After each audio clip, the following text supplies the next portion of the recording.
अस्सलाम वालेकुम। क्या हाल है भाई? सब ठीक है। अच्छा, टास्क दिया था एक करने के लिए, जो डेटा वगैरह बनाया था, किसने किया है? ठीक है, मतलब बन गया था पूरा डेटा? किस चीज़ पे बनाया? लैपटॉप पे। और ठीक है, तो सर्चिंग वगैरह हो रही है जो मैंने बताया था कि भाई यूज़र से प्रॉम्प्ट लेके। सही। ठीक है भाई, तो आज जो है ना वो मज़ीद चीज़ें पढ़ते हैं हम एडवांस जावास्क्रिप्ट के अंदर। ठीक है, और फिर सैटरडे हम लास्ट पढ़ेंगे और फिर जो है नेक्स्ट वीक से रिएक्टिव शुरू कर देंगे। सही है।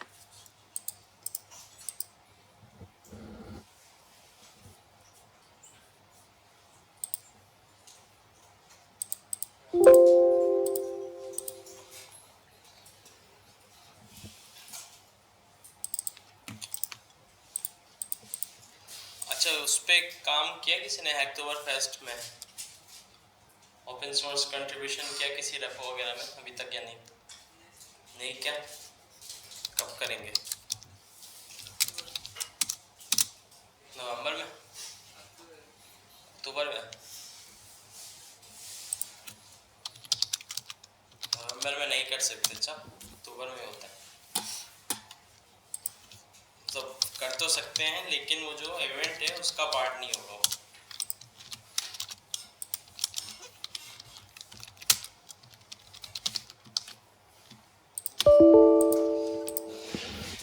अच्छा भाई, तो क्या क्या हमने अभी तक देख लिया? हमने लेट कॉन्स वगैरह वाली चीज़ें देख ली थी एडवांस जावास्क्रिप्ट में, और हमने एरो फंक्शन देख लिए थे, काफ़ी मेथड्स भी देखे। ठीक है ना? तो एक काम करते हैं, अपना गेट खोल के देख लेते हैं कि और क्या क्या चीज़ें हम देख सकते हैं।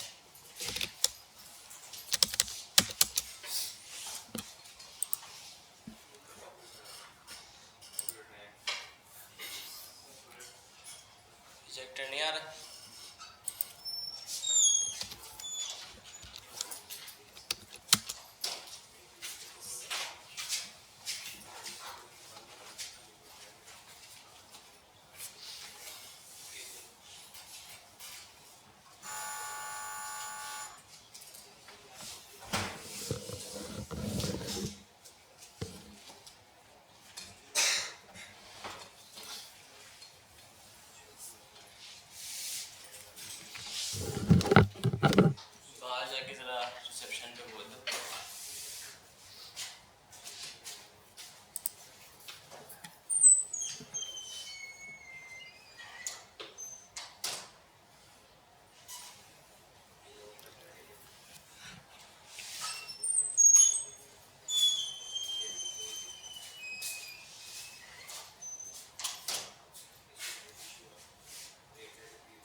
ठीक है भाई, तो ये चीज़ें हमें देखनी थी।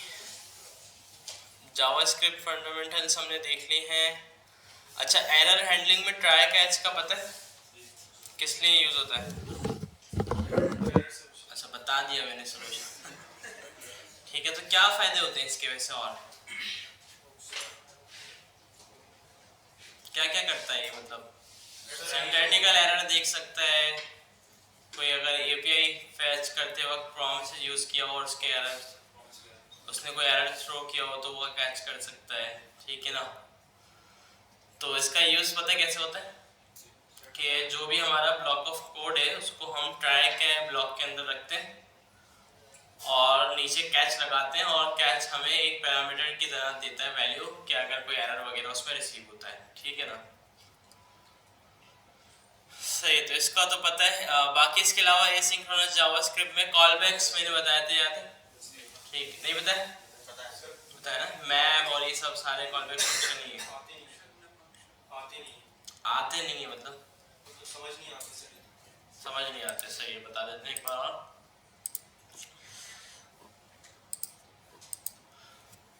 अच्छा देखें, जावास्क्रिप्ट का जो हम कोड लिख रहे हैं ना, ये दो तरह का होता है। जैसे कि मैंने आपको पहले ही बताया था कि सिंक्रोनस कोड और एसिंक्रोनस कोड ना। सिंक्रोनस कोड का क्या सीन है कि यार जितना भी कोड लिखा है ना, लाइन बाय लाइन चलता रहता है।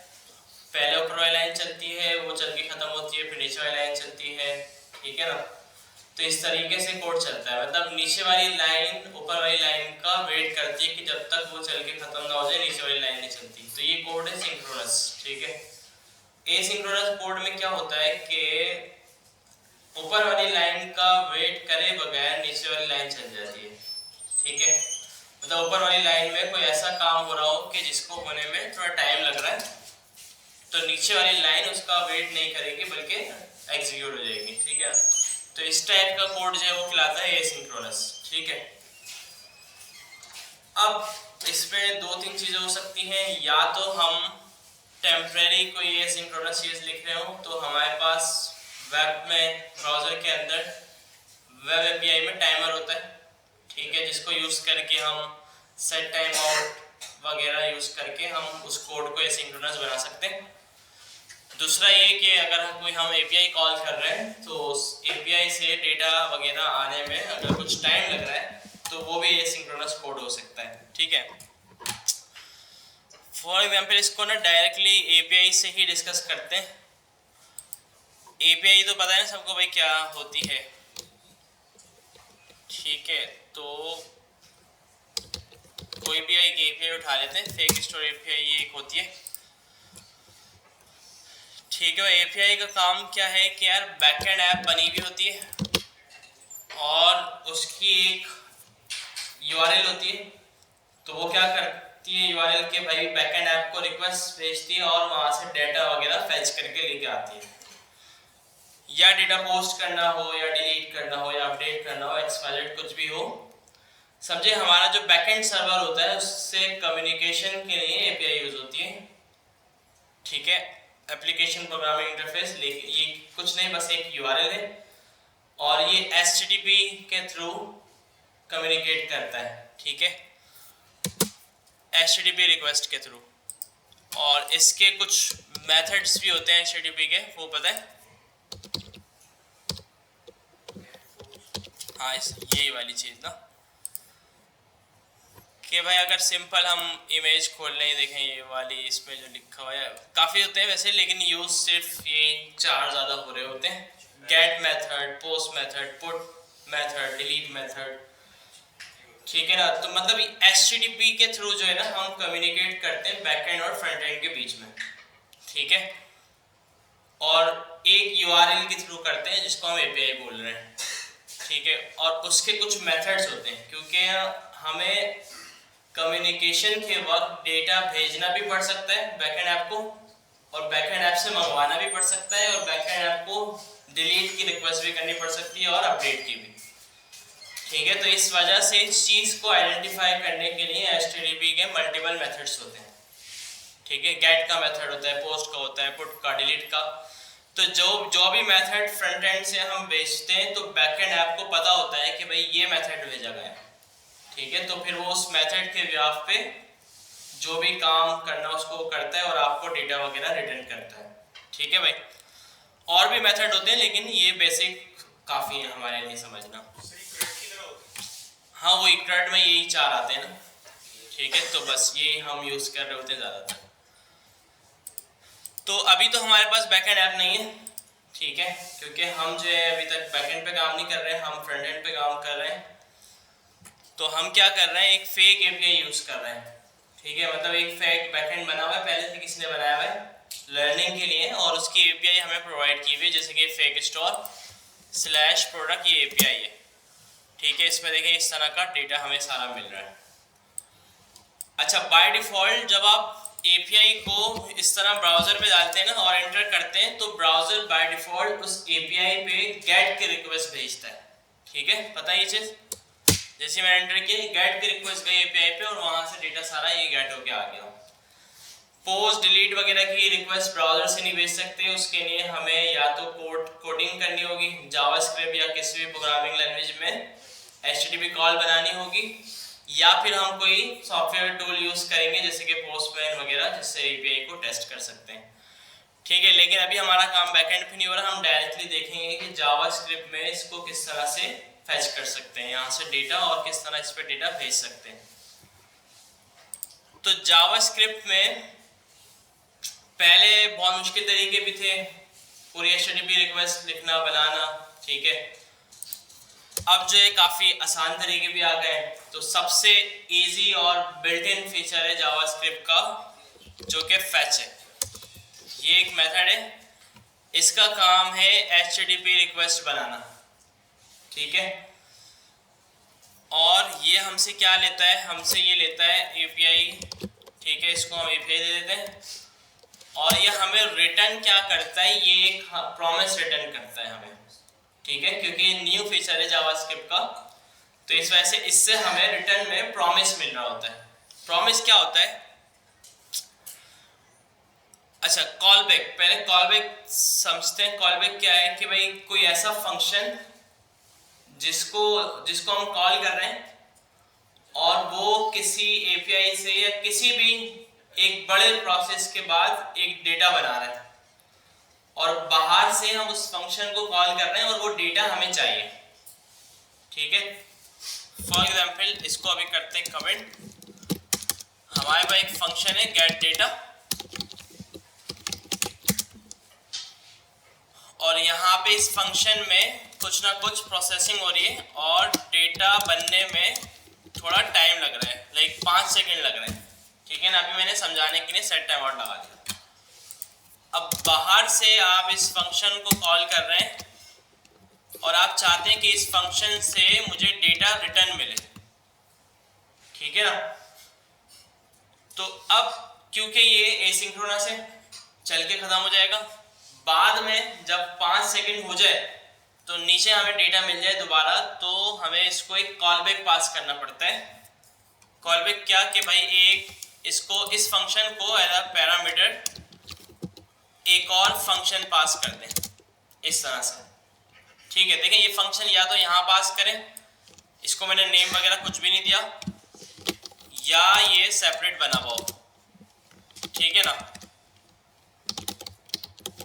नेम वगैरह कुछ भी रख सकते हैं, मैंने सी भी रख दिया कॉल बैक। ठीक है, ऐसे पास कर दिया, सेट है।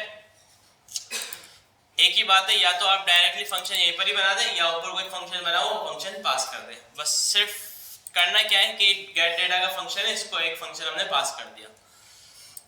यहाँ पे ये फंक्शन रिसीव कर रहा होगा। ठीक है, पैरामीटर में इसने फंक्शन रिसीव किया, और जब भी हमारा काम हो जाए तो उस काम के बाद हमने इस कॉलबैक फंक्शन को कॉल कर दिया।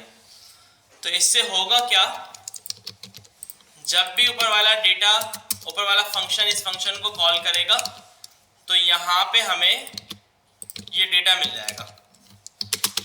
ठीक है ना भाई, इसको चलाते हैं। देखिए अभी नहीं चला और 5 सेकंड बाद ही चला और हमें डेटा मिल गया। अच्छा, अगर हम कॉलबैक नहीं यूज करते ना तो ये काम हम कभी भी नहीं कर सकते थे।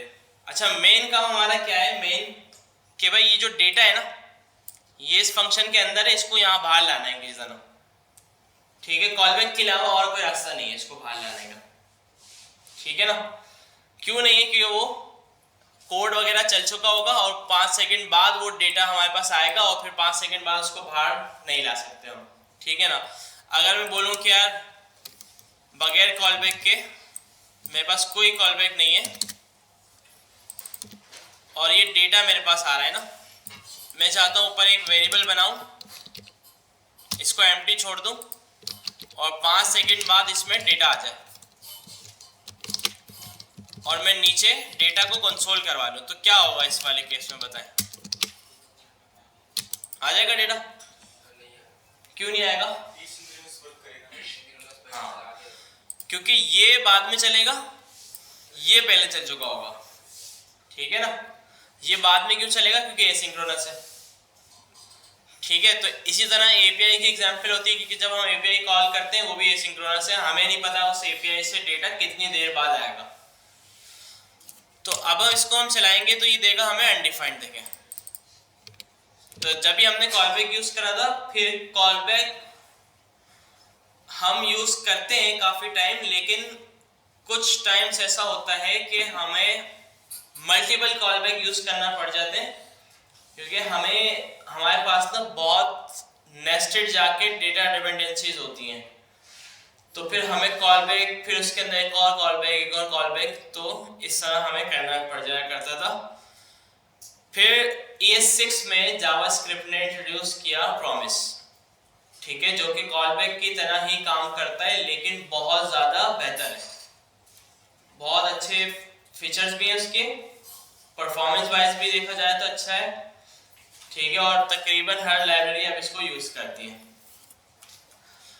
तो भाई फैच भी हमें क्या करता है कि जब हम फैच को कॉल करते हैं तो ये एक प्रॉमिस रिटर्न करता है हमें। ठीक है, अब इस प्रॉमिस का रिजल्ट लेने के लिए, इसका आउटपुट देखने के लिए हमारे पास क्या तरीका होता है कि हम देखिए फैच एक फंक्शन है और ये फंक्शन रिटर्न कर रहा है एक प्रॉमिस। ठीक है, या तो आप एडवांस तरीका एसिंग अवेट वाला वो यूज करें जो कि अभी हम देखते हैं, या आप फैच के आगे डॉट देन लगाएं। ठीक है, अच्छा डॉट देन आपसे एक कॉलबैक फंक्शन लेता है, तो आप इसको इस तरह कॉलबैक फंक्शन दे सकते हैं। देखिए कभी भी कोई मेथड एज अ पैरामीटर कोई फंक्शन ले रहा हो तो वो कॉलबैक फंक्शन ही होता है। ठीक है ना, क्योंकि ये मेथड हम पहले कॉल कर देते हैं और ये फिर कॉलबैक हमें जब मिलता है कि जब इसका जो भी प्रोसेस है वो कंप्लीट हो जाता है। ठीक है, और एक हमारे पास क्या होता है डॉट कैच। तो ये दोनों हमें प्रॉमिस से मिलते हैं।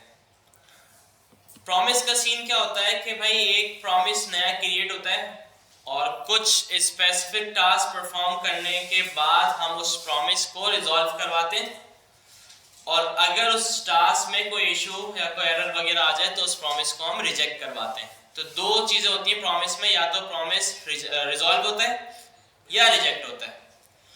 तो अगर प्रॉमिस रिजॉल्व होता है तो हमें उसका आउटपुट मिलता है डॉट देन के अंदर, और अगर प्रॉमिस रिजेक्ट होता है कैच के अंदर। अच्छा, अब फैच ने प्रॉमिस को हैंडल किया हुआ अपने पास, अभी प्रॉमिस को हमने हैंडल नहीं किया। तो भाई अगर ये एपीआई इनकरेक्ट हो, ठीक है, तो प्रॉमिस रिजेक्ट हो जाएगा, कैच में मिल जाएगा। अगर हमारा इंटरनेट बंद हो जाए, फैच जो है वो एपीआई कॉल बना ही नहीं रहा तो भी रिजेक्ट हो जाएगा। ठीक है, इस तरह की चीजों में प्रॉमिस रिजेक्ट जो है। अच्छा, अगर एपीआई सक्सेसफुली हिट हो गई और वहां से हमारे पास डेटा भी आ गया तो प्रॉमिस रिजॉल्व हो जाएगा। तो ये सारी चीज कौन कर रहा है, फेच कर रहा है। तो अभी हम ये खुद भी करके देखेंगे, सही है ना। तो यहाँ पे हम क्या करते हैं, रिस्पॉन्स लेते हैं और यहाँ पे हम एरर लेते हैं और इन दोनों को कंसोल करवा के इनका आउटपुट देख लेते हैं कि भाई ये रिस्पॉन्स है और अगर कोई एरर आए तो इसको कंसोल करवा दें, ये एरर है। चलाते हैं, ठीक है। तो हमारे पास क्या आया, रिस्पॉन्स आया, ठीक है ना। और ये रिस्पॉन्स के अंदर हमें ये पूरा ऑब्जेक्ट मिल रहा है। लेकिन अगर हम देखें तो ये ऑब्जेक्ट जो है ना वो रीडेबल फॉर्म के अंदर नहीं है, जेसन फॉर्मेट के अंदर नहीं है, ठीक है ना। तो अब इसके लिए ना हमें एक और चीज करनी पड़ती है फेच के अंदर, वो क्या कि जो भी रिस्पॉन्स हमारे पास आ रहा है ना उस रिस्पॉन्स को जेसन रीडेबल बनाया जाए, ठीक है। वो कैसे करते हैं हम, रिस्पॉन्स डॉट जेसन के मेथड को यूज करते हैं। रिस्पॉन्स के अंदर ही ना हमें एक मेथड मिलता है जेसन का, ये रहा, ठीक है ना। इसकी प्रोटोटाइप में पड़ा हुआ है जेसन का मेथड। तो ये मेथड क्या करता है, हमें डेटा को जेसन फॉर्मेट के अंदर रिटर्न करता है। लेकिन अब सीन ये है कि जो जेसन फंक्शन है ना ये भी एसिंक्रोनस है और ये भी अपने अंदर प्रॉमिस हैंडल करता है, ठीक है ना। क्योंकि डेटा कन्वर्ट करते वक्त हो सकता है कोई इशू आ जाए तो वो प्रॉमिस भी रिजेक्ट हो सकता है और अगर सब सही है तो रिजॉल्व हो सकता है। तो जेसन फंक्शन भी एसिंक्रोनस है। तो क्योंकि ये एसिंक्रोनस है, या तो यहीं पर ही हम जेसन के आगे भी डॉट देन डॉट कैच लगाएं, ठीक है। या एक और तरीका भी होता है ये इसमें देन में कि आप एक काम करो, इसको रिटर्न कर दो, यहां से ना इसको रिटर्न कर दो और डॉट देन के बाद एक और डॉट देन लगा दो। इसका फायदा ये होगा कि नीचे वाला डॉट देन जब चलेगा कि जब ऊपर वाला डॉट देन चल जाएगा। पहले ऊपर वाला डॉट देन चलेगा फिर नीचे वाला चलेगा। तो जितना टाइम इसको चलने, अच्छा नीचे वाला जब भी चलेगा कि जब ये प्रॉमिस रिजॉल्व हो जाएगा, जो हमने ऊपर रिटर्न किया है ना, तो जब वो रिजॉल्व हो जाएगा तो नीचे वाला चलेगा, अदरवाइज कैच चल जाएगा, ठीक है। तो इसको हम चला के देखें तो देखें ये बिल्कुल सही चल रहा है और हमारे पास ये डेटा आ रहा है। सारा डेटा किस फॉर्मेट में आ रहा है, एरे ऑफ ऑब्जेक्ट, और इसको हम जावास्क्रिप्ट के अंदर इजीली यूज कर सकते हैं, ठीक है भाई। ये तो नॉर्मल तरीका था प्रॉमिस को यूज करने का। और क्या हो सकता है, अब एडवांस तरीका भी हो सकता है ना। डॉट देन डॉट कैच की जगह हम एक कीवर्ड्स होते हैं हमारे पास कुछ एसिंक्रोनस कोड को हैंडल करने के लिए, वो भी यूज कर सकते हैं, वो ज्यादा इजी है। लेकिन वो कीवर्ड जो है सिर्फ और सिर्फ फंक्शंस के अंदर काम करते हैं, ठीक है, आउटसाइड द फंक्शन काम नहीं करते। तो हमें क्या करना पड़ेगा, फैच जो हमने बनाया है फैच को किसी फंक्शन के अंदर लेके जाना पड़ेगा। अभी तो डायरेक्टली चल गया, लेकिन एसिंग अवेट जो चीज मैंने बताई वो किसी ना किसी फंक्शन के साथ काम करते हैं, ठीक है।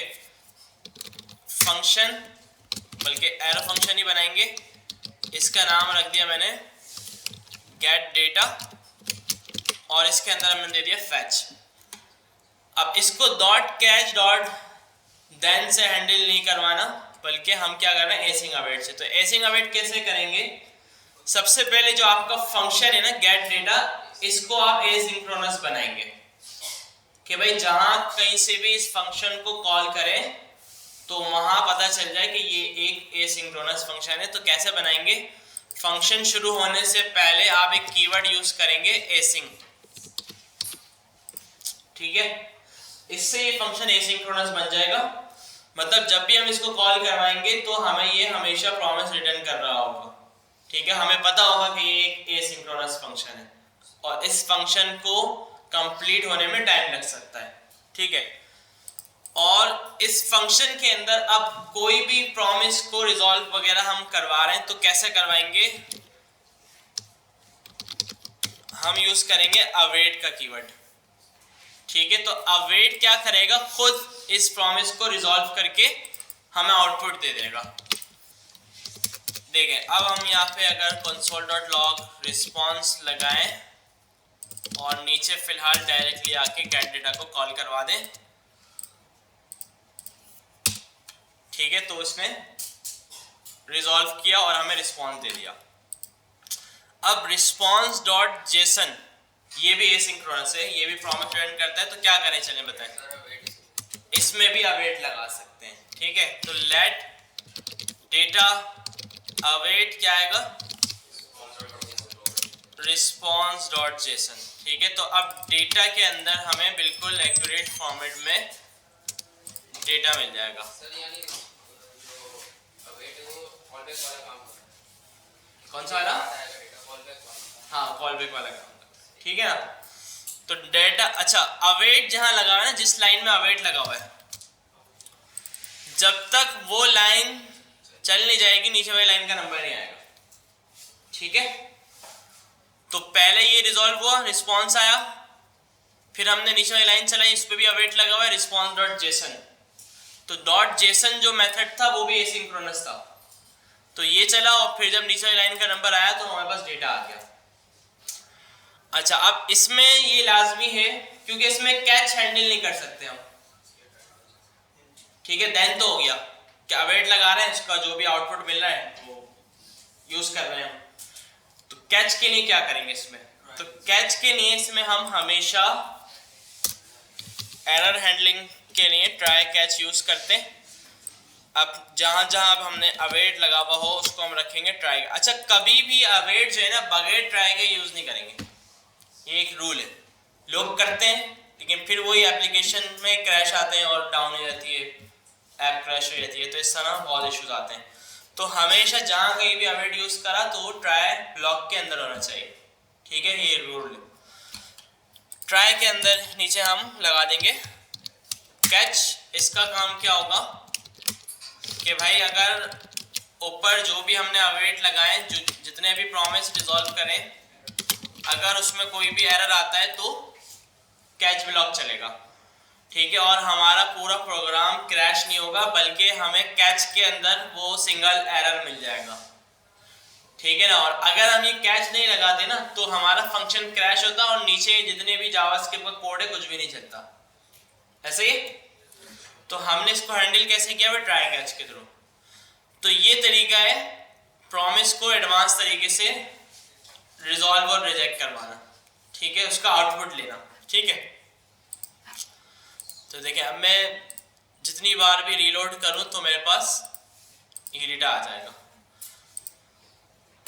अच्छा अब इसको मैं क्या कर सकता हूं, अब मुझे यही डेटा, जो डेटा मेरे पास आ रहा है, मुझे इस फंक्शन के बाहर चाहिए, तो कैसे करूंगा चले बताएं। ये डेटा मुझे यहाँ पे चाहिए, लाइन नंबर 12 पे चाहिए या उसके मतलब कहीं भी चाहिए, लेकिन इस फंक्शन के बाहर चाहिए, तो रिटर्न कर दूंगा। लेकिन वही चीज ना, रिटर्न जो है ना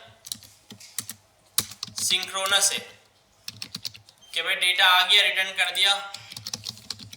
अब इशू क्या आएगा कि ये तो पहले ही चल चुका होगा, ये वाला फंक्शन कॉल पहले ही हो चुका होगा, तो ये इसके रिटर्न का वेट नहीं करेगा, ठीक है, वो शुरू में ही आपको अनडिफाइंड लाके दे देगा,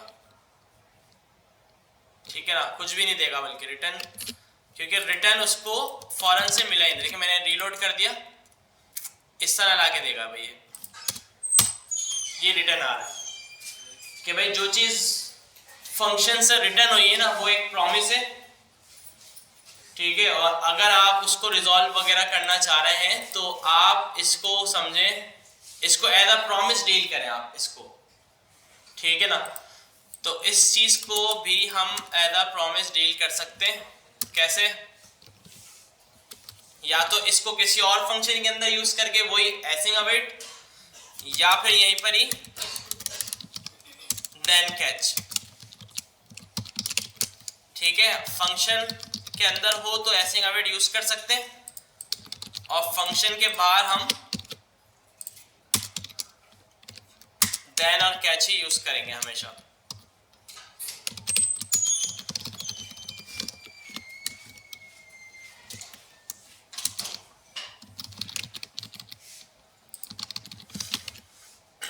ठीक तो ये आ गया हमारे पास डेटा लाइन नंबर 13 पे। सही है, प्रॉमिस रिटर्न किया और जैसे ही वो रिजॉल्व हुआ लाइन नंबर 13 पे हमारे पास डेटा आ गया। अब जहां जहां हम इस फंक्शन को कॉल करेंगे गेट डेटा को, इससे हमें प्रॉमिस मिल रहा होगा और उसको हम इस तरह रिजॉल्व करवा के डेटा गेट कर सकते हैं। ठीक है ना? हाँ, एक और फंक्शन बना लेंगे एसिंक्रोनस। ठीक है, जहां पे डॉट देन और कैच यूज नहीं करना वहां पे एक और फंक्शन बना के एसिंग अवेट यूज कर सकते हैं। ठीक है, मतलब हमने गेट डेटा के फंक्शन को एसिंक्रोनस फंक्शन बना दिया। इसका मतलब ये है कि इसके अंदर कोई भी एसिंक्रोनस कोड जो है जब तक वो नहीं चल जाए वो उस पर डिपेंडेंट होगा वो। ठीक है, और वो खुद एक प्रॉमिस की तरह बिहेव करेगा। ठीक है, तो ये जब तक सारा रिजॉल्व नहीं हो जाएगा ये इसको रिटर्न नहीं देगा। ठीक है, तो मैंने यहाँ से रिटर्न किया डेटा और यहाँ पे मुझे डेटा कंसोल में मिल गया। तो अब इस फंक्शन को चलने में जितना भी टाइम लग रहा है 1 सेकेंड 2 सेकेंड, तो ये वेट करेगा और जब वो चल जाएगा तो ये हमें देन के अंदर डेटा लाके दे देगा। ठीक है, और अगर एरर वगैरह आता है, अच्छा वैसे ये बेस्ट प्रैक्टिस नहीं है। बेस्ट प्रैक्टिस ये है कि भाई आप क्या करें कि इस गेट डेटा के फंक्शन में एक अपना प्रॉमिस बनाए, नया न्यू प्रॉमिस बनाए। ठीक है ना?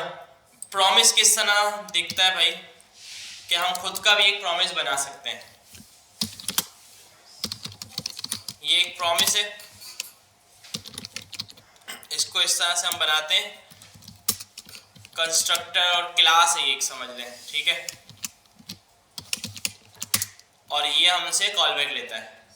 ठीक है, और इस कॉल बैक के 2 पैरामीटर होते हैं, रिजॉल्व और रिजेक्ट। तो भाई ये एक प्रॉमिस है, ये एक प्रॉमिस है, ये हम खुद भी जावास्क्रिप्ट में बना सकते हैं। ठीक है, और इसको हम रिजॉल्व भी करवा सकते हैं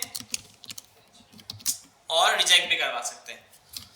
और अब इसका आउटपुट चाहिए हो तो वैसे ही मिलेगा। देखिए, प्रॉमिस डॉट देन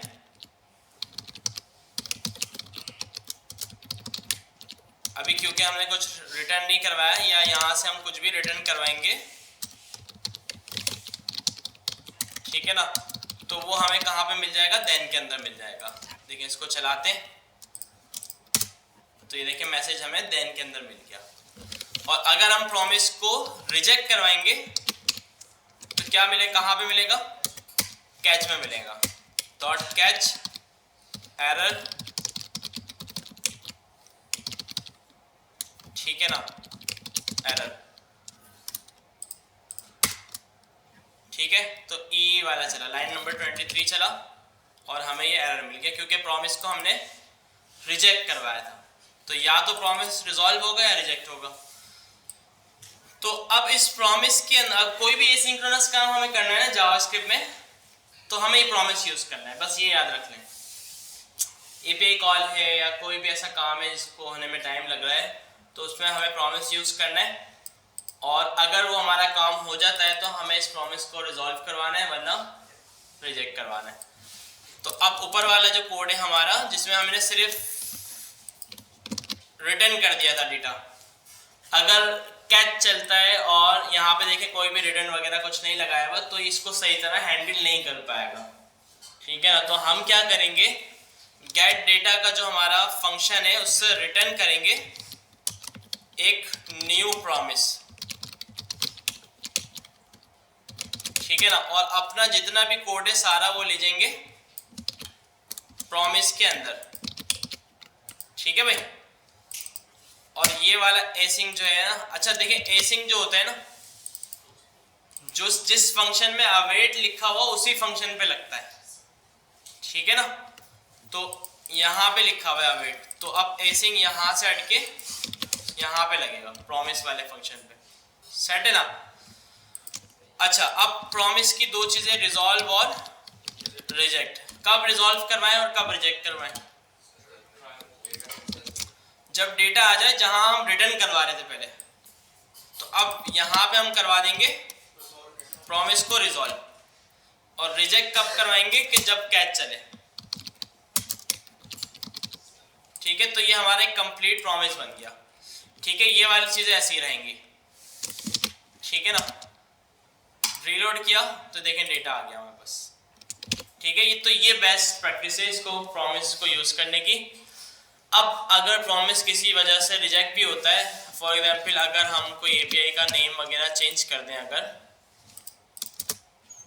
तो देखें ये एरर दे रहा है। ठीक है, इसने वैसे लाइन नंबर 4 पे ही दे दिया, लेकिन हमारा जो भी प्रोग्राम था वो क्रैश नहीं हुआ। ये तो मैंने ऐसे यूआरएल चेंज कर दिया तो उसको वो यूआरएल मिला नहीं, एचटीटीपी रिक्वेस्ट गई नहीं। तो अगर सर्वर से कोई एरर जनरेट होता है, ठीक है, इस एपीआई, क्योंकि एपीआई जब हम कॉल कर रहे हैं ना तो बैकएंड एप्लीकेशन के अंदर भी एक फंक्शन लिखा हुआ होगा, और अगर उस फंक्शन में कोई इशू आता है तो वहां से वो फंक्शन हमें रिजेक्ट भेज रहा होगा, तो फिर यहाँ पे एक कैच चलेगा और यहाँ से हम अपने प्रॉमिस को रिजेक्ट कर देंगे, और पूरी जावास्क्रिप्ट में जहाँ कहीं भी हमने ये प्रॉमिस को यूज किया है वो हर जगह कैच चल जाएगा वहां पे। सेट है भाई? तो ये ओवरऑल प्रॉमिस है जावास्क्रिप्ट का। देखिए, प्रॉमिस जो है बस एक कोड है, एक सिंटेक्स है, इसको समझना। बाकी असल चीज क्या है कि भाई वो एसिंक्रोनस कोड और सिंक्रोनस कोड में क्या फर्क होता है। ठीक है ना, इसकी एग्जांपल काफी सारी है। रियल वर्ल्ड एग्जांपल की बात करें कि एक रेस्टोरेंट के एग्जांपल से देखा जाता है इसको ज्यादातर, कि भाई किचन है रेस्टोरेंट के अंदर जहाँ पे फूड प्रिपेयर हो रहा है, टेबल से जहाँ पे कस्टमर्स आ रहे हैं, और टेबल समझ लें जहाँ पे कस्टमर्स आ रहे हैं वो फ्रंट एंड है, किचन जो जहाँ पे फूड प्रिपेयर हो रहा है वो बैक एंड है, और वेटर जो है बीच में वो एपीआई है। ठीक है ना, अब इसमें सिंक्रोनस चीज क्या होगी, अगर ये सिंक्रोनस कोड होता है ना कि भाई वेटर गया कस्टमर के पास, ऑर्डर लिया, किचन पे आ गया, अब जब तक ऑर्डर प्रिपेयर हो रहा है वेटर वहीं खड़ा रहा, ऑर्डर प्रिपेयर हुआ, कस्टमर को लाके दे दिया। अब काफी सारे कस्टमर्स, 4 कस्टमर 5 कस्टमर्स बैठे हुए, अब वो एक कस्टमर के ऑर्डर का इंतजार कर रहे हैं किचन पे खड़ा होकर, जो कि गलत है। ठीक है, तो अब हमें चाहिए कि इसको एसिंक्रोनस बनाए। कैसे? एक कस्टमर का ऑर्डर लिया, किचन पे दिया, जब तक वो प्रिपेयर हो रहा है वो दूसरे का ऑर्डर लेने चला गया, उसका ऑर्डर लिया, फिर किचन पे पहुंचाया, फिर तीसरे का लिया, किचन पहुंचाया। अब जिसका रिजॉल्व होता जा रहा है, पहले वाले कस्टमर का फूड रेडी है तो उसका उठाएगा, उसको रिटर्न बैक करेगा, दूसरे वाले का होगा उसको उठाएगा, रिटर्न बैक करेगा। तो इस तरह से ही ओवरऑल एसिंक्रोनस वाली चीज जो है वो काम करती है। ठीक है ना,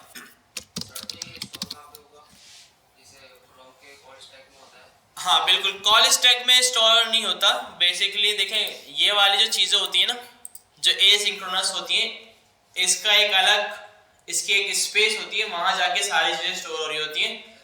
वेब एपीआई के अंदर जो टाइमर होते हैं वो भी, प्रॉमिसेस भी, और जो भी एसिंक्रोनस वाली चीजें वो वहां स्टोर हो रही होती है, कॉल बैक में नहीं आती।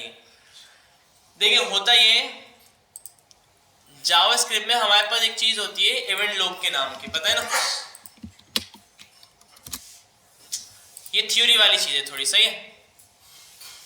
ये देखें, ये हमारा कॉल स्टैक होता है। देखिए, जावास्क्रिप्ट में जावास्क्रिप्ट सिंक्रोनसली चलती है, ठीक है, लाइन बाय लाइन चलती है, top to bottom, left to right, और एक एक लाइन जो है ना हमारी, समझ लें वो इस तरह कॉल स्टैक के अंदर जारी होती है और रन हो रही होती है।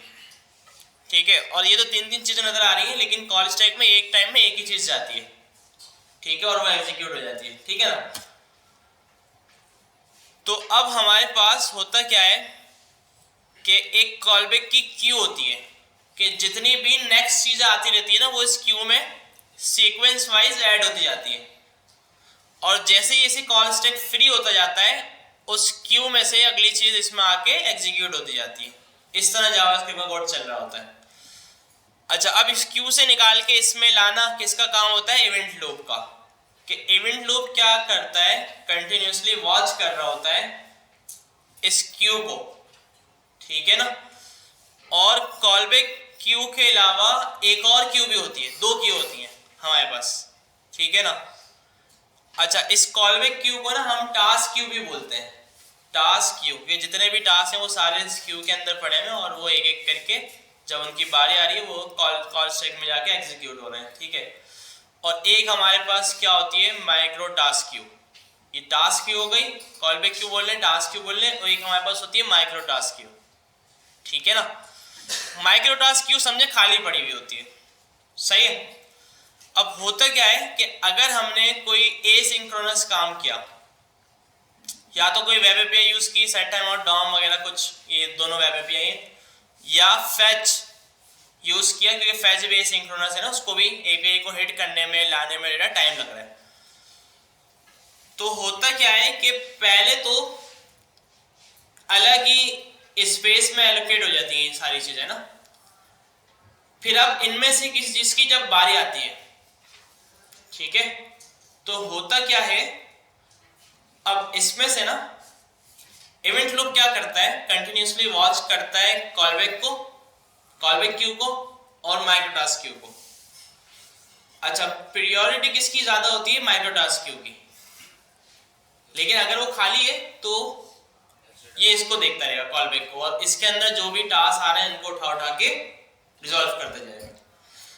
अच्छा, अब इसमें जो चीजें हैं ना, इसमें कुछ चीजें ऐसी हैं उनकी प्रायोरिटी ज्यादा होती है, जैसे कि ये फैच, क्योंकि फैच एक प्रॉमिस रिटर्न करता है, और अगर हमने अपना भी कोई प्रॉमिस बनाया हुआ है, जैसे मैंने ये अपना प्रॉमिस बनाया था न्यू प्रॉमिस करके, इसकी प्रायोरिटी भी हाई होती है। और जितनी भी दूसरी चीजें हैं जैसे टाइमर है, वेब एपीआई है जिसमें हम सेट टाइम आउट लगा रहे हैं, या डॉम हो गया, इनकी प्रायोरिटी हाई नहीं होती। होता ये भी एसिंक्रोनस है लेकिन प्रायोरिटी हाई नहीं होती, तो ये सिंपल नॉर्मल टास्क की तरह वर्क कर रहे होते हैं। लेकिन जितने भी हाई प्रायोरिटी वाले एसिंक्रोनस टास्क होते हैं वो किससे गुजरते हैं, वो माइक्रो टास्क क्यू से गुजरते हैं। कॉल बैक क्यू में चाहे जितनी भी टास्क पड़े हो, और अगर माइक्रो टास्क क्यू में एक भी टास्क आ जाए तो इवेंट लूप क्या करेगा, पहले उस टास्क को उठाएगा और उसको कॉल स्टैक में भेजेगा कि भाई सबसे पहली प्रायोरिटी इसको चलाओ, ठीक है, और फिर जो है दोबारा से उसको देखना शुरू कर देगा, ठीक है। तो ये बताने में लंबा लग रहा है कि जाएगा देखेगा, तो ये काम वैसे जो है ना नैनो सेकंड्स में हो रहा होता है, ठीक है ना, हमें पता भी नहीं लगता कि कब हो गया, लेकिन ओवरऑल जो है ना ये इस तरह से पूरा वर्क कर रहा होता है, ठीक है। अच्छा, कॉल स्टैक आपने वैसे देखना हो, आप देख भी सकते हैं, हमारे पास यहाँ पे शो होता है, कहाँ पे होता है, नेटवर्क में नहीं, शायद मेमोरी में या एप्लीकेशन में,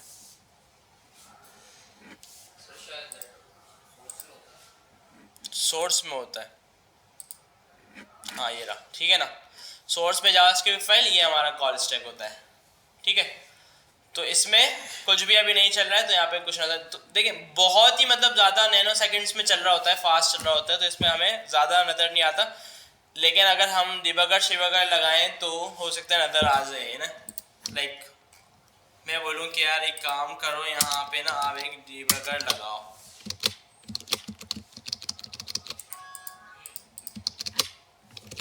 ठीक है,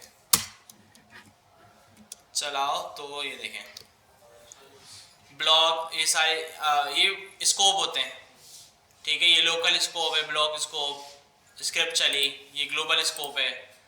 कॉल स्टैक के अंदर देखें ये अभी ये पड़ा हुआ है, ठीक है, कि डिबगर पता है ना क्या करता है, कि जहां आप डिबगर लगाते हैं ना वहीं पे पूरा प्रोग्राम स्टॉप हो जाता है, मतलब पूरी जावास्क्रिप्ट का बिहाइंड द सीन और हर चीज जो है ना उस जगह ही रुक जाती है, स्टॉप, जहां था वहीं, जैसे हम बोलते हैं ना क्या बोलते हैं स्टैचू, सब सारी चीजें वहीं रुक जाती हैं।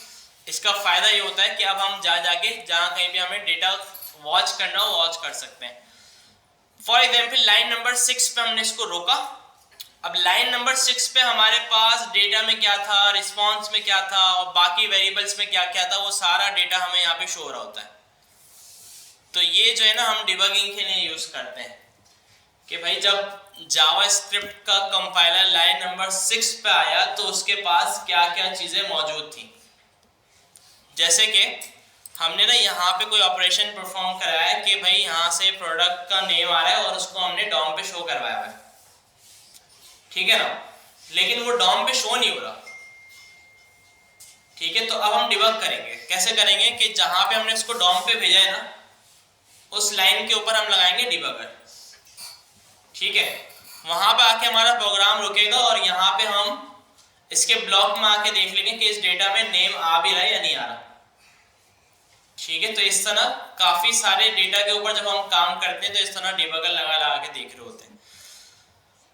ठीक है भाई, तो ये इसका पूरा सीन होता है।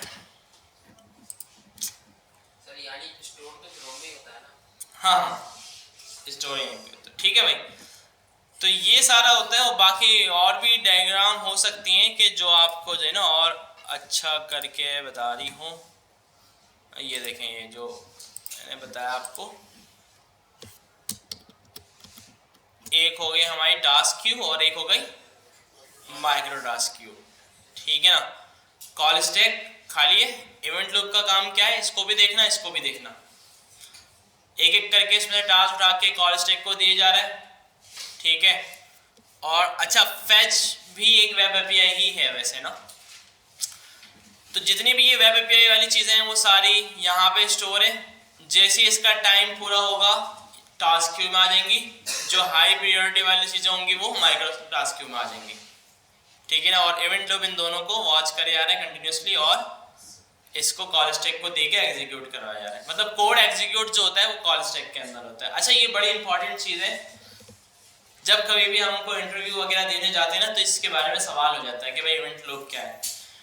ठीक है, मुझे आज भी याद है कि मैंने जब जावास्क्रिप्ट सीखी थी 2015 में, तो अपवर्क पे मैंने अकाउंट बनाया था, तो अपवर्क वाले भी ना इंटरव्यू करते थे आपका। ठीक है, तो उसमें बंदे ने पहला सवाल ये किया था कि इवेंट लूप क्या होता है। ठीक है, तो मैंने उस बंदे को फॉर लूप बता दिया, ये होता है, आइटरेशन के नहीं होता। ठीक है, जब फिर बाद में मुझे पता चला कि ये वाले इवेंट लूप की बात हो रही थी, तो इसका तो कभी पढ़ा ही नहीं था हमने। ठीक है, तो ये सीन है, तो इस पता होना चाहिए इन चीज़ों का। अच्छा, ज़्यादातर लोगों को नहीं पता होता कि क्योंकि ना इससे हमारा कोई काम ही नहीं, पीछे कुछ भी हो रहा हो, हमें तो कोड लिखने से मकसद है, हम पीछे कुछ भी हो रहा हमें क्या। ठीक है, तो वह हम कोड लिखते हैं, कोड चलाते हैं, कोड चल रहा है तो सही है, चलने दो, नहीं चल रहा तो उसको सॉल्व करते हैं, डिबग करते हैं, और पीछे क्या हो रहा है हमें नहीं पता। कौन से टास्क की प्रायोरिटी ज़्यादा हाई है हमें कुछ नहीं पता। ठीक है, अब देखिए ये प्रायोरिटी वाली चीज़ मैंने बताई ना, इसको थोड़ा इम्प्लीमेंट करके अगर देखें हम, देखें एक में लगाता हूँ console.log 1,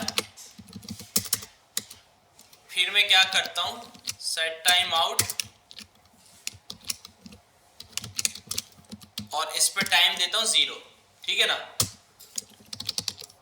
और यहाँ लगाता हूँ console.log 2, फिर मैं नीचे आता हूँ, एक प्रॉमिस रिजॉल्व करवाता हूँ।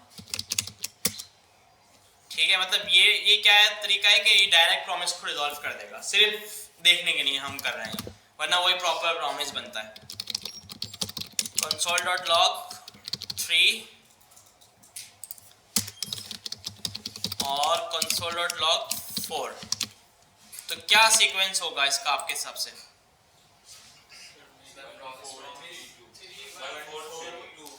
1 4 3 2 या 2 3? अच्छा, इन दोनों को चलने में सेम टाइम लगेगा, सही है ना, मतलब 0 टाइम है, उसको भी 0 टाइम दिया हुआ और इसको भी चलते ही रिजॉल्व करवा दिया, कोई टाइम ही नहीं लग रहा। तो क्या चलेगा पहले? प्रॉमिस चलेगा, ऐसे ही।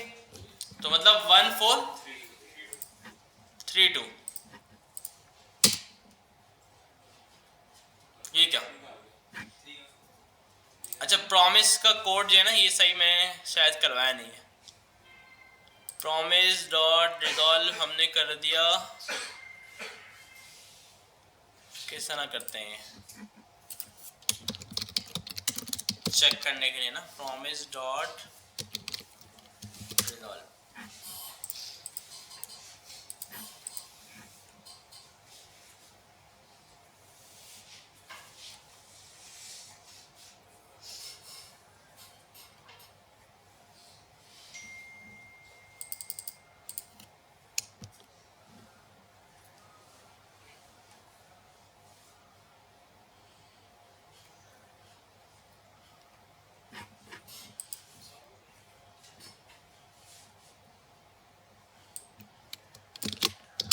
या इसको इस तरह लिख दे, लेकिन वैसे भी हो जाता।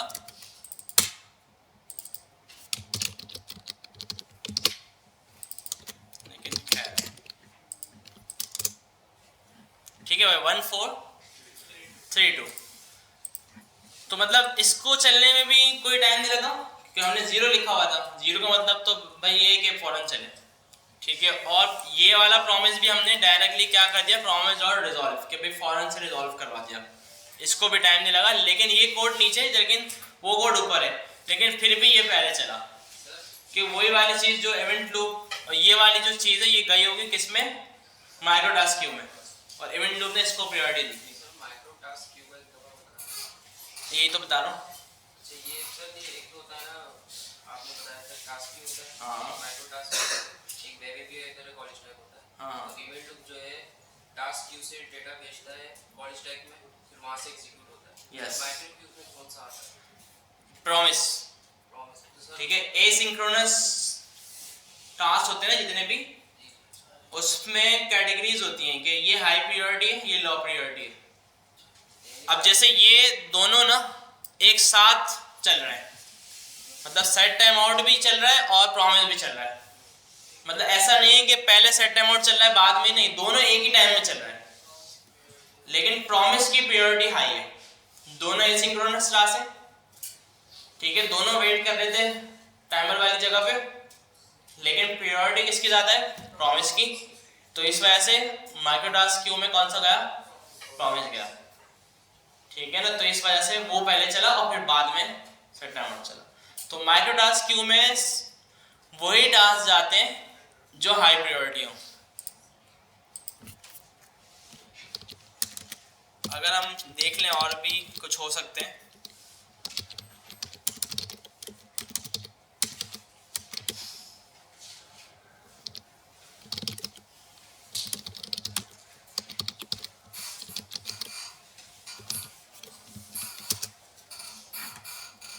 प्रोमिसेस ही होते हैं वैसे ना ज़्यादातर।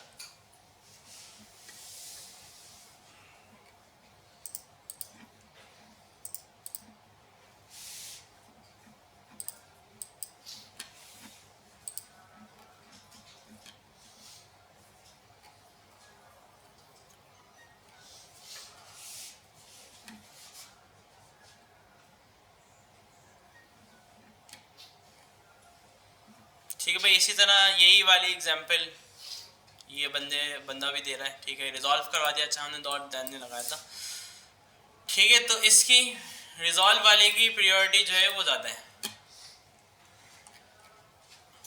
सर यानी यही सीन है, देखिए। माइक्रो टास्क में सिर्फ खाली एसिंक्रोनस कोड नहीं आता, मैं ये पूछ रहा हूँ। एसिंक्रोनस कोड ही तो आता है, सिर्फ वही आता है। हाँ। मतलब जैसे console.log है वो तो सिंक्रोनस नहीं, वो तो नहीं आएगा, वो टास्क क्यू में होता है, सिंपल, ठीक है। एसिंक्रोनस कोड जो होगा ना वो ही जाता है, और उसमें से भी हाई प्रायोरिटी वाला जाता है टास्क क्यू में। ये देखें, asynchronous, set time out and task Q, ये भी टास्क क्यू से गुजरता है। सिर्फ प्रोमिसेस ऐसी चीजें जो माइक्रो टास्क से गुजरती है। अब समझ लें, अगर आप सेट टाइम आउट 10 पढ़े हुए, 10 के 10 एक साथ रिजॉल्व हो गए, टास्क क्यू में पढ़े हुए, लेकिन प्रॉमिस एक रिजॉल्व हुआ और वो माइक्रो टास्क क्यू में गया, तो सबसे पहले प्रॉमिस जाएगा कॉल स्टैक में, फिर बारी आएगी सारे सेट टाइम आउट की। सेट है भाई? भाई इसकी ना और भी बहुत सारी डिटेल है, थ्योरी है पूरी, और चीजें भी हम इसमें डिटेल देख सकते हैं, लेकिन अभी के लिए काफी है ना। अच्छा, फैच हमने देख लिया एपीआई कॉल की, और एपीआई से हमारे पास जो भी डेटा वगैरह था वो हमने फैच कर लिया, ठीक है।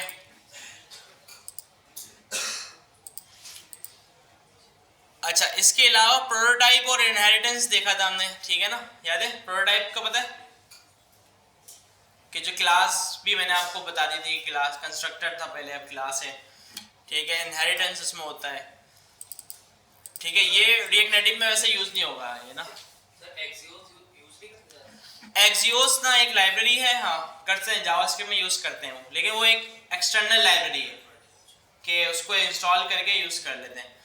एक्सियोस में ना कुछ एक्स्ट्रा फीचर्स मिलते हैं, जैसे फेच से अगर आपने अभी तो गेट की कॉल की मैंने, फेच से अगर आपको सबसे पहली चीज आपको रिस्पॉन्स डॉट जेसन करना पड़ रहा है ना, ये एक्सियोस इस सारी चीज़ों को खुद हैंडल कर लेता है कि वो बोलेगा कि भाई आप जो है ना एक ही बार उसको रिजॉल्व करो और मैं आपको जो है ना जेसन रीडेबल फॉर्मेट में डेटा दूंगा। ठीक है, इस चीज़ को एक्सियोस खुद हैंडल कर लेगा। इसके अलावा फेच से ही हमने गेट की कॉल की, अगर फेच से पोस्ट की कॉल करनी हो तो हमें क्या करना पड़ता है कि यहाँ पे हमें सेकंड आर्गुमेंट में ऑब्जेक्ट, इसमें ऑप्शंस होते हैं सारे। सबसे पहले इसमें मेथड बताना होता है कि भाई ये पोस्ट का मेथड है, फिर इसमें हमें हेडर्स बताना पड़ते हैं, ठीक है ना, कि डेटा टाइप कौन सी जाएगी, ठीक है, और अगर हम फाइल टाइप भेज रहे हैं तो काफ़ी सारी चीज़ें इसमें बताना पड़ती है। तो एक्सियोस क्या करता है, ये सारी चीज़ें खुद हैंडल कर लेता है, हमारे डेटा को रीड करके वो सारी चीज़ें खुद हैंडल कर लेता है। तो ये एक्सियोस के फायदे होते हैं, ठीक है ना। पोस्ट रिक्वेस्ट बना के वैसे हम देख सकते हैं इसमें होगा फेक स्टोर में ना कोई पोस्ट की रिक्वेस्ट भी होगी।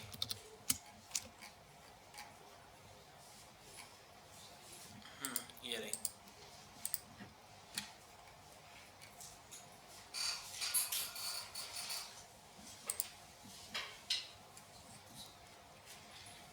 ठीक है ना, देखें तो कुछ जगह हमें हेडर्स चाहिए भी नहीं होते लेकिन कुछ जगह चाहिए भी होते हैं। और हेडर्स, अब देखिए इसमें मेथड पोस्ट लगा हुआ है और जेसन जो भी डेटा भेजते हैं तो उसको हमेशा स्ट्रिंगिफाई करवा के भेजते हैं, डायरेक्टली नहीं भेज सकते। एक्सियोस इस चीज़ को भी खुद हैंडल कर लेगा, ठीक है, मतलब एक लाइब्रेरी है और उसमें काफ़ी सारी चीज़ें जो है वो हैंडल हो रही हैं।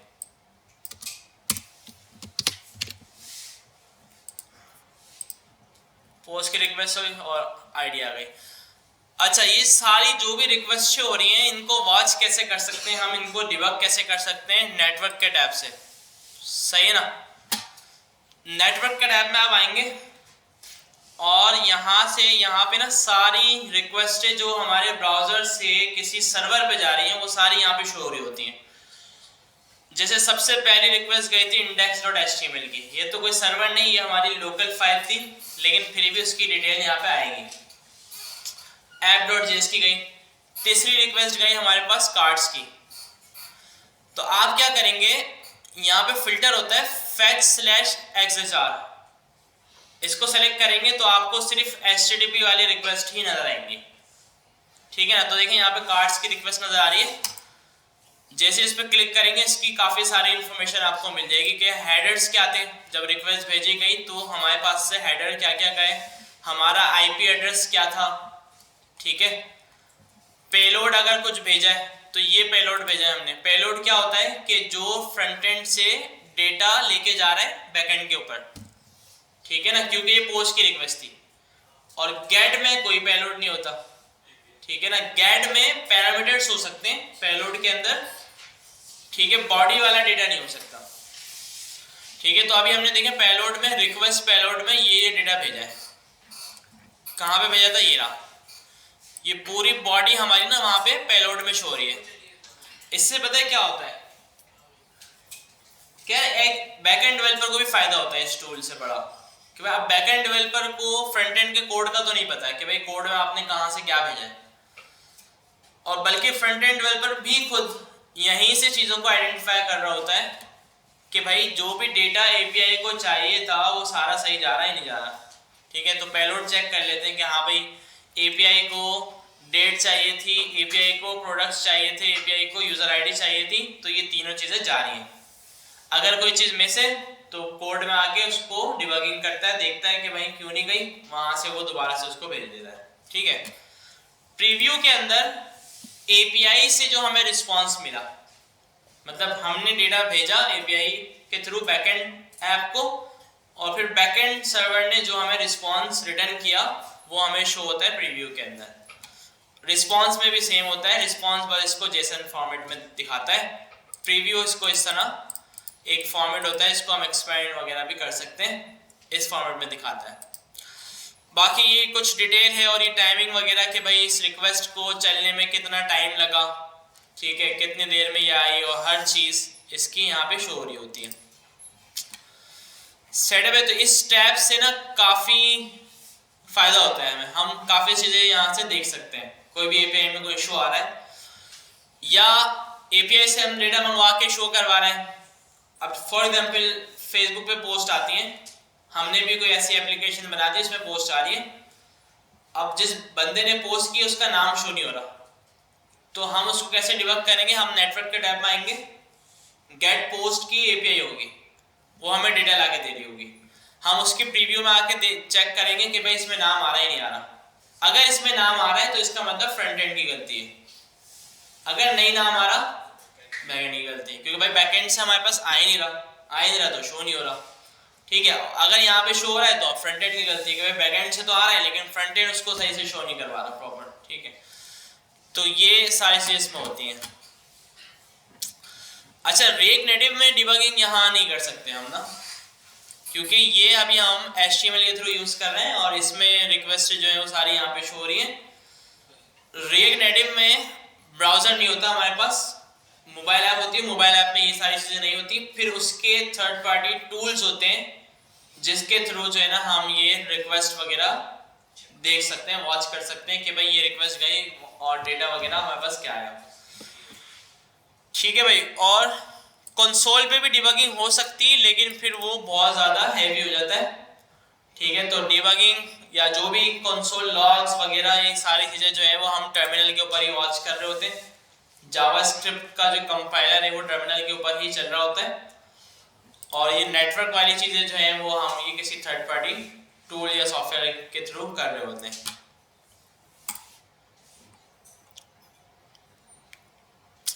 अच्छा जी, तो मॉड्यूल्स का पता है, इंपोर्ट एक्सपोर्ट्स वगैरह क्या सीन होता है इसका?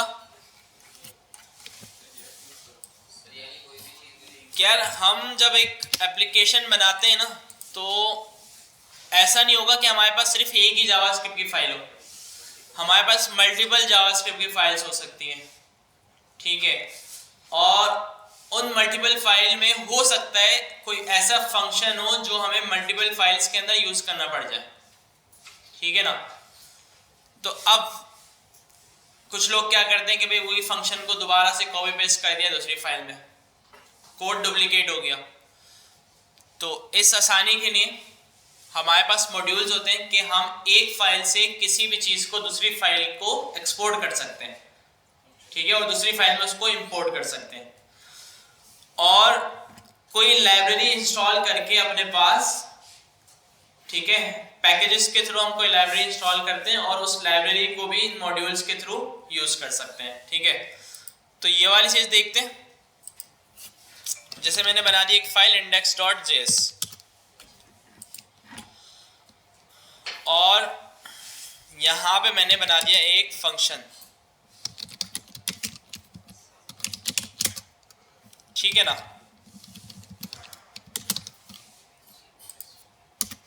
और ये रिटर्न कर देगा a+b। इस फंक्शन को मैं यहां से कर दूंगा एक्सपोर्ट डिफॉल्ट सम। अभी एक्सपोर्ट दो तीन तरीकों का होता है, अभी बताता हूँ सारी, ये अभी पहले एक्सपोर्ट डिफॉल्ट समझते हैं। अच्छा, अब मॉड्यूल को यूज करने से पहले आपने एक काम ये करना पड़ता है कि जो आप स्क्रिप्ट HTML को दे रहे हैं ना, रिएक्ट में तो ये सारी चीजें खुद हो जाएंगी, लेकिन क्योंकि हम इसको HTML के साथ यूज कर रहे हैं ना अभी, तो स्क्रिप्ट को थोड़ा सा बताना पड़ता है कि भाई हम जो यूज कर रहे हैं ना, ये इसकी टाइप जो है ना वो मॉड्यूल है, ठीक है ना। इसको थोड़ा बता देते हैं हम, और दूसरी फाइल भी यहाँ पे हम लिंक कर दें index.js, और ये भी मॉड्यूल है। अब इंडेक्स में फंक्शन बनाया सम और उसको एक्सपोर्ट डिफॉल्ट कर दिया। अब app.js में आके आप इस फंक्शन को इंपोर्ट कर सकते हैं। कैसे इंपोर्ट का कीवर्ड, फंक्शन का नाम फ्रॉम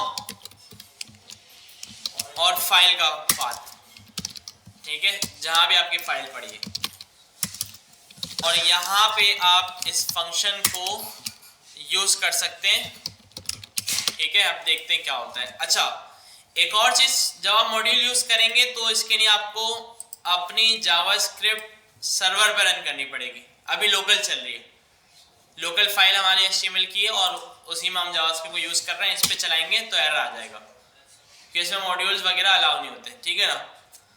तो कैसे चलाएंगे, वही लाइव सर्वर यूज़ कर लेंगे। Go live.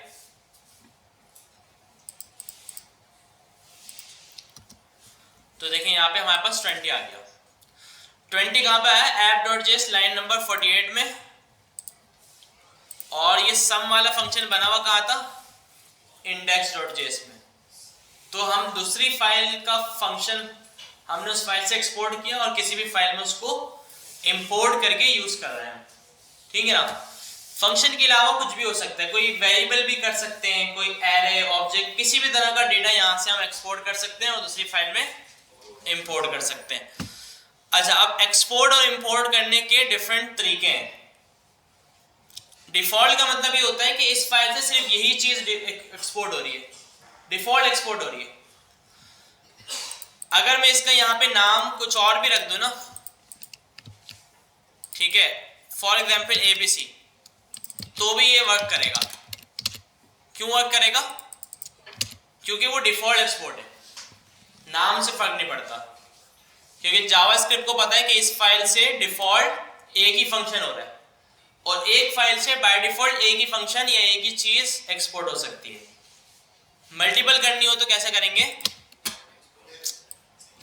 या तो आप हर फंक्शन से पहले एक्सपोर्ट लिख दें, इस तरह एक्सपोर्ट लिख दिया, एक और फंक्शन बनाया और इससे पहले भी आपने एक्सपोर्ट लिख दिया, ठीक है ना। अब इसको इंपोर्ट कैसे करें, ऐसे ये नहीं मिलेगा, ऐसे चलाएंगे तो आ जाएगा आपके पास एरर कि भाई नहीं है वो, ठीक है ना, मिल ही नहीं रहा उसको। ये बोल रहा है कि भाई index.js does not provide an export name default, कि डिफॉल्ट एक्सपोर्ट वहां से कुछ भी नहीं हो रहा है। तो अब क्या करेंगे, इसको इंपोर्ट करने के लिए हम यूज करेंगे यहाँ पे कर्ली ब्रैकेट्स। अब इसको पता चल जाएगा कि भाई वहां से सम एक्सपोर्ट हो रहा है और अब नेम भी वही होना चाहिए जो आपके फंक्शन का नाम था, नाम भी दूसरा नाम। तो सम देखिए 20 आ गया और आप चाहें तो दूसरा फंक्शन भी मंगवा सकते हैं यहाँ पे फू। सेट है भाई, तो जितने फंक्शन चाहें इस तरह एक्सपोर्ट लगा के कर सकते हैं। अच्छा, ऐसा भी हो सकता है कि एक फंक्शन बाय डिफॉल्ट एक्सपोर्ट हो रहा हो और बाकी मल्टीपल एक्सपोर्ट हो रहे हो, ऐसा भी हो सकता है। वो कैसे है कि भाई इसको हम कर देते हैं एक्सपोर्ट डिफॉल्ट, ठीक है ना, वेरिएबल नहीं लगाएंगे इसमें ना, जब डिफॉल्ट एक्सपोर्ट करेंगे, या तो फिर नीचे करें, ऊपर से एक्सपोर्ट हटा दें या फाइल के लास्ट में आके आप कर दें एक्सपोर्ट डिफॉल्ट सम, सेट है ना, और बाकी एक्सपोर्ट हो रहा है। 1 2 3 जितने भी आपको फंक्शन बनाने हैं आप बना सकते हैं, ठीक है। यहां पर आएंगे तो आप सम वाली डिफॉल्ट वाली जो चीजें इसको ब्रैकेट से बाहर ले आएंगे, ये डिफॉल्ट वाली हो गई इंपोर्ट, कॉमा लगा के ब्रैकेट, ये सारे नॉर्मल एक्सपोर्ट हो गए, ठीक है ना। देखें यहाँ पे सम भी आ रहा होगा और अगर हम ये फू और ABC वगैरह चेक करें तो यहाँ पे ये भी मिल रहे होंगे, फू का फंक्शन भी मिल रहा होगा और ABC का फंक्शन जो हमने बनाया है। ABC को एक काम करते हैं, हम एक वेरिएबल बना देते हैं, सही है ना, वेरिएबल भी एक्सपोर्ट हो सकता है ABC, ठीक है भाई। देखें फंक्शन आ गया फू का, ABC के अंदर SMIT आ गया और नीचे डिफॉल्ट वाला 20 रिजल्ट आ गया, ठीक है। तो डिफॉल्ट एक्सपोर्ट भी हो रहा है और नॉर्मल एक्सपोर्ट भी हो रहा है। अच्छा, इसके अलावा आप क्या और कर सकते हैं, हाँ एक्सपोर्ट, तो एक्सपोर्ट बस यही है। अच्छा, एक और तरीका भी है कि इसको अगर आपने इन दोनों को नीचे एक्सपोर्ट करना हो एक साथ, तो आप क्या कर सकते हैं, एक्सपोर्ट लिखें और कर्ली ब्रैकेट बना के इनको इस तरह से एक ऑब्जेक्ट की तरह एक्सपोर्ट कर सकते हैं, ऐसा भी हो सकता है। क्लियर है। अच्छा, आप इंपोर्ट करने के क्या क्या तरीके हैं, देखिए डिफॉल्ट वाला बता दिया। अच्छा, अच्छा, अब एक तरीका होता है कि भाई इस फाइल से जो कुछ भी एक्सपोर्ट हो रहा है सारा एक जगह ले आओ। तो आप क्या कर सकते हैं, स्टैटिक एज ऑल। तो ये क्या करेगा, ऑल का एक ऑब्जेक्ट देगा और इस ऑब्जेक्ट में सब चीजें पड़ी हुई होंगी जो जो उस फाइल से आ रही हैं। ये देखें भाई, एबीसी भी आ रहा है बाय डिफॉल्ट, डिफॉल्ट के नाम से आएगा जो डिफॉल्ट है, और फो भी आ रहा है। सारी चीजें इस ऑब्जेक्ट के अंदर आ जाएंगी। अगर आपको एबीसी चाहिए तो आप बोलेंगे ऑल डॉट एबीसी, कोई फंक्शन चाहिए तो ऑल डॉट फंक्शन का नाम। तो इस स्टैटिक का मतलब ये होता है कि सारे लेके आना, जो चीज भी वहां से एक्सपोर्ट हो रही है। अच्छा, और क्या हो सकता है, एबीसी वहां से आ रहा था, लेकिन एबीसी जो है ना मेरे पास इस फाइल में भी मौजूद है। एबीसी वहां से भी आ रहा है और एबीसी इस फाइल में भी है। अब तो इशू आ जाएगा ना, क्योंकि दो दो नेम हो गए। ठीक है, तो क्या होगा, एरर आ जाएगा। बोलेगा भाई एबीसी जो ऑलरेडी बना हुआ है। तो इंपोर्ट करते हुए क्या ऑप्शन होता है कि इस वाले एबीसी को किसी और नाम से इंपोर्ट कर सकते हैं। कैसे, A B C as X Y Z. ठीक है, तो अब ये वाला एबीसी जो है ना एक्स वाई जेड के नाम से आएगा। ठीक है, वो एरर खत्म हो जाएगा। सेट है। तो बस ये थी चीजें इंपोर्ट एक्सपोर्ट वगैरह में।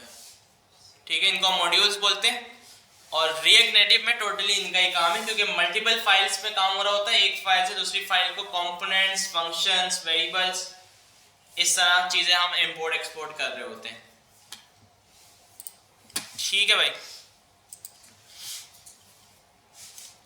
अच्छा, इसकी इतनी नीड नहीं है, लेकिन थोड़ा सा हमने इसको देख लिया था।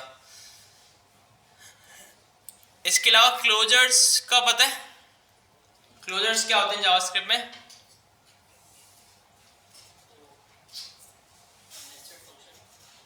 नेस्टेड फंक्शन नहीं, नेस्टेड फंक्शन नहीं बोलेंगे। देखिए, क्लोजर जो है ना कुछ भी नहीं है भाई, एक स्कोप की बात हो रही है। जैसे मैंने डिबगर लगाया था ना, वहां पे ब्लॉक, लोकल, सारे स्कोप आ रहे थे, शो हो रहा था डेटा। तो जब हम एक फंक्शन बनाते हैं ना, ठीक है, नॉर्मल फंक्शन हो या जो भी हो, तो ये फंक्शन क्या करता है, एक अपना स्कोप क्रिएट करता है और इस फंक्शन में जो भी हम वेरिएबल्स बनाएंगे वो सारे इसी फंक्शन के स्कोप में सेव हो रहे होंगे। और इस फंक्शन में हमारे पास क्या क्या चीजें एक्सेस होंगी, एक इस फंक्शन का लोकल स्कोप और साथ में ग्लोबल स्कोप भी होगा।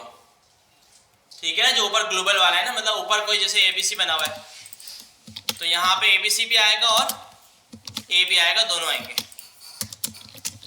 ऐसा ही एबीसी भी आ रहा है और ए भी आ रहा है। अच्छा, अब अगर फंक्शन के अंदर मैं एक और फंक्शन बनाता हूं, ठीक है ना,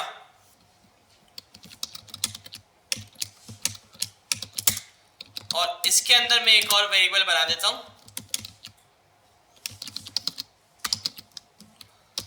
तो इस वाले फंक्शन में मुझे वो तीनों चीजें मिलेंगी। ऊपर वाला एबीसी वाला स्कोप भी मिलेगा जो कि ग्लोबल था, और इसके पेरेंट का स्कोप भी मिलेगा जिसमें ए स्टोर हुआ था, और इसके अपना भी स्कोप मिलेगा जिसमें बी था। तो इस तरह नेस्टेड जितने फंक्शन बनते जाएंगे ना, हर फंक्शन अपने पेरेंट के, उसके पेरेंट के बाद जितना भी स्कोप होगा, जितना भी डेटा होगा, वो सारा इनहेरिट कर रहा होगा। तो इस चीज को हम बोलते हैं क्लोजर। ठीक है ना, मतलब ऐसे समझा सकता है। कभी किसी ने आपसे पूछ लिया कि भाई क्लोजर्स क्या होते हैं, तो आप ऐसे बता सकते हैं। ठीक है ना।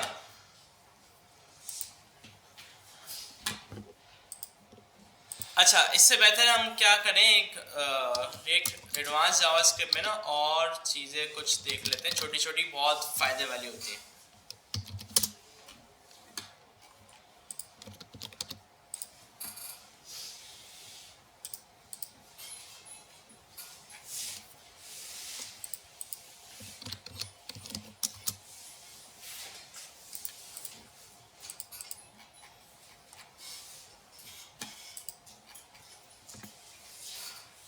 ठीक है, ज़्यादा नहीं, इसमें तो कमी है। अच्छा, स्प्रेड ऑपरेटर का तो पता चल गया था ना, तो मैंने आपको बताया था। क्या करता है वो, कॉपी ले लेता है किसी ऑब्जेक्ट की, आइटम्स की या फिर एरे के एलिमेंट्स की, ठीक है ना। और इसके अलावा हमारे पास रेस्ट ऑपरेटर भी होता है। रेस्ट ऑपरेटर डिफॉल्ट पैरामीटर, ये पता है, एक फंक्शन के ऊपर होते हैं ये ना। हाँ, देखिए जब हमने ABC का फंक्शन कॉल किया तो इसमें मैंने कुछ पैरामीटर्स पास किए। मैंने कहा भाई सैलानी, मैंने कहा भाई SMIT, मैंने कहा भाई रिएक्ट नेटिव, ठीक है, 3 पैरामीटर दे दिए। अब मैं चाहता हूँ कि यार ये सारे पैरामीटर, सारे आर्गुमेंट जो इसको दिए मैंने, एक ही पैरामीटर में रिसीव हो जाए। तो यहाँ मैं इस्तेमाल कर सकता हूँ रेस्ट ऑपरेटर। ट्रिपल डॉट लिखूंगा और रेस्ट की जगह कुछ और नाम भी दे सकते हैं आप, ठीक है, क्योंकि ये पैरामीटर का नाम है। तो होगा क्या, ये जितने भी पैरामीटर हैं सबको एक एरे में डाल के दे देगा। ये देखें, सैलानी, SMIT, रिकनेटिव, सीक्वेंस वाइज एक एरे में स्टोर करके दे देगा। तो ये क्या है, रेस्ट ऑपरेटर। अच्छा, डिफॉल्ट पैरामीटर क्या है कि भाई मैं एक पैरामीटर एक्सपेक्ट कर रहा हूं इससे, लेकिन मैं पास करना भूल गया, तो क्या आ रहा होगा, अनडिफाइंड, ठीक है ना। अनडिफाइंड आ रहा है, तो मैं जो ना इस पैरामीटर की डिफॉल्ट वैल्यू सेट कर सकता हूं, A इक्वल्स टू टेस्ट। तो होगा क्या, इसमें अब आएगा टेस्ट, ठीक है। और अगर कोई चीज हम यहां से पास कर देंगे तो ये चीज आएगी, सैलानी आएगा। टेस्ट सिर्फ जब मिलेगा कि जब पैरामीटर को कोई वैल्यू रिसीव नहीं होगी, ठीक है, डिफॉल्ट वैल्यू बन जाएगी। क्लियर। तो ये कुछ चीजें थी काम की जो काम आ सकती हैं। अच्छा, इसके अलावा डीस्ट्रक्चरिंग का पता होगा आपको, ठीक है। डीस्ट्रक्चरिंग का क्या सीन है, हमारे पास एक ऑब्जेक्ट है, उसमें काफी सारी कीज हैं।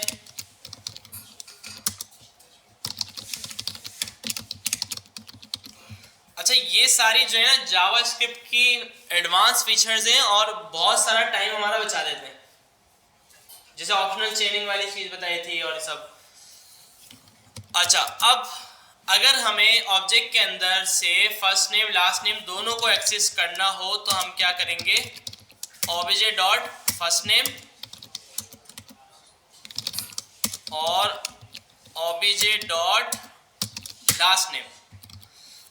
अच्छा, अभी तो ये 2 प्रॉपर्टी है, अगर ये 50 प्रॉपर्टी होती, 50 की 50 चाहिए, तो ऑब्जेक्ट डॉट जो लिखा है ना ये 50 बार रिपीट हो रहा है, object dot object dot object, भले आगे की का नेम चेंज है लेकिन ऑब्जेक्ट डॉट बार बार आ रहा है।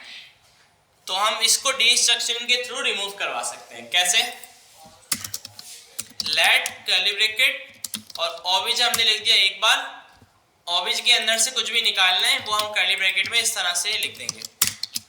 अब यहां से हम ऑब्जेक्ट डॉट को खत्म कर सकते हैं। की का नाम लिखना लाजमी है, की का नेम वही होना चाहिए जो ऑब्जेक्ट में हो, ठीक है। एरे की डीस्ट्रक्चरिंग होती है उसमें नाम कुछ भी लिख दें, उसमें नाम का मसला नहीं होता, लेकिन ऑब्जेक्ट में नेम सेम होना चाहिए। ऐसे भी हो सकता है कि भाई अब इसमें क्लास डिटेल, ये एक ऑब्जेक्ट है, टाइम 9 AM, ठीक है। अब ये आपने मंगवाया तो इसमें आपको मिल रहा होगा ऑब्जेक्ट, फिर वही बात कि भाई अगर आपने टाइम चाहिए तो class detail dot time, time के अलावा और भी चीजें हैं तो क्लास डिटेल काफी बार लिखना पड़ जाएगा। तो आप क्या कर सकते हैं, इसको भी डिस्ट्रक्ट कर सकते हैं। कैसे कि भाई यहाँ पे आपने लगाया कॉलन, आगे लगाया ब्रैकेट और यहाँ पे ले लिया टाइम, तो अब आपको डायरेक्टली टाइम मिल सकता है, ठीक है ना। ठीक है, टाइम भी मिल गया, फर्स्ट नेम भी मिल गया और लास्ट नेम भी मिल गया। ठीक है, तो मतलब सिंटैक्स हमारा जो है ना बहुत ज्यादा आसान हो गया और शॉर्ट हो गया। क्लियर? एरे की रिस्ट्रक्चरिंग भी होती है उसमें, लेकिन सीक्वेंस भी देखी जाती है। अब इसको डिस्ट्रक्ट करना है ना मैंने, तो लेट स्क्वायर ब्रैकेट और एरे, इसमें आप नेम कुछ भी रख सकते हैं। जैसे मैंने कहा a कॉमा b, तो a में क्या आएगा सैलानी और b में SMIT। इसको आपने सीक्वेंस वाइज करना है। अच्छा b पहले लिख दें तो ऐसा नहीं होगा कि इसमें SMIT आ जाए, बल्कि अब b में क्या आ जाएगा सैलानी, क्योंकि इसमें इंडेक्स की सीक्वेंस देखी जाती है। क्लियर है? एरे की वैसे डिस्ट्रक्चरिंग कम ही इस्तेमाल करते हैं, ऑब्जेक्ट की यहाँ ज्यादा करते हैं कि उसका फायदा है ना, उसका यूज भी बहुत ज्यादा ऑब्जेक्ट का हर जगह, तो इस वजह से इसको हम यूज करते हैं। अच्छा देखिए, काफी सारे लोगों को ये चीज ऑलरेडी पता है, फास्ट इसी वजह में लेके चल रहा हूं कि भाई रिवीजन हो रहा है बस ना। जिसको नहीं पता तो उसको चाहिए भाई रिकॉर्डिंग देख लिया करे एक बार दोबारा, या फिर कहीं और से भी थोड़ा बहुत सीख लिया करे। बाकी सबको काफी सारी चीजें ऑलरेडी पता है, तो इसी वजह से हम थोड़ा फास्ट चल रहे हैं।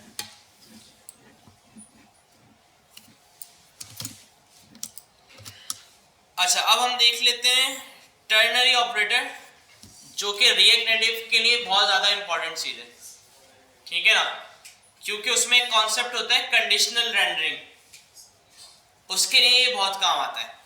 ठीक है ना, टर्नरी ऑपरेटर का क्या सीन है कि भाई हम क्या करते हैं, यूजर से इनपुट लेते हैं एक,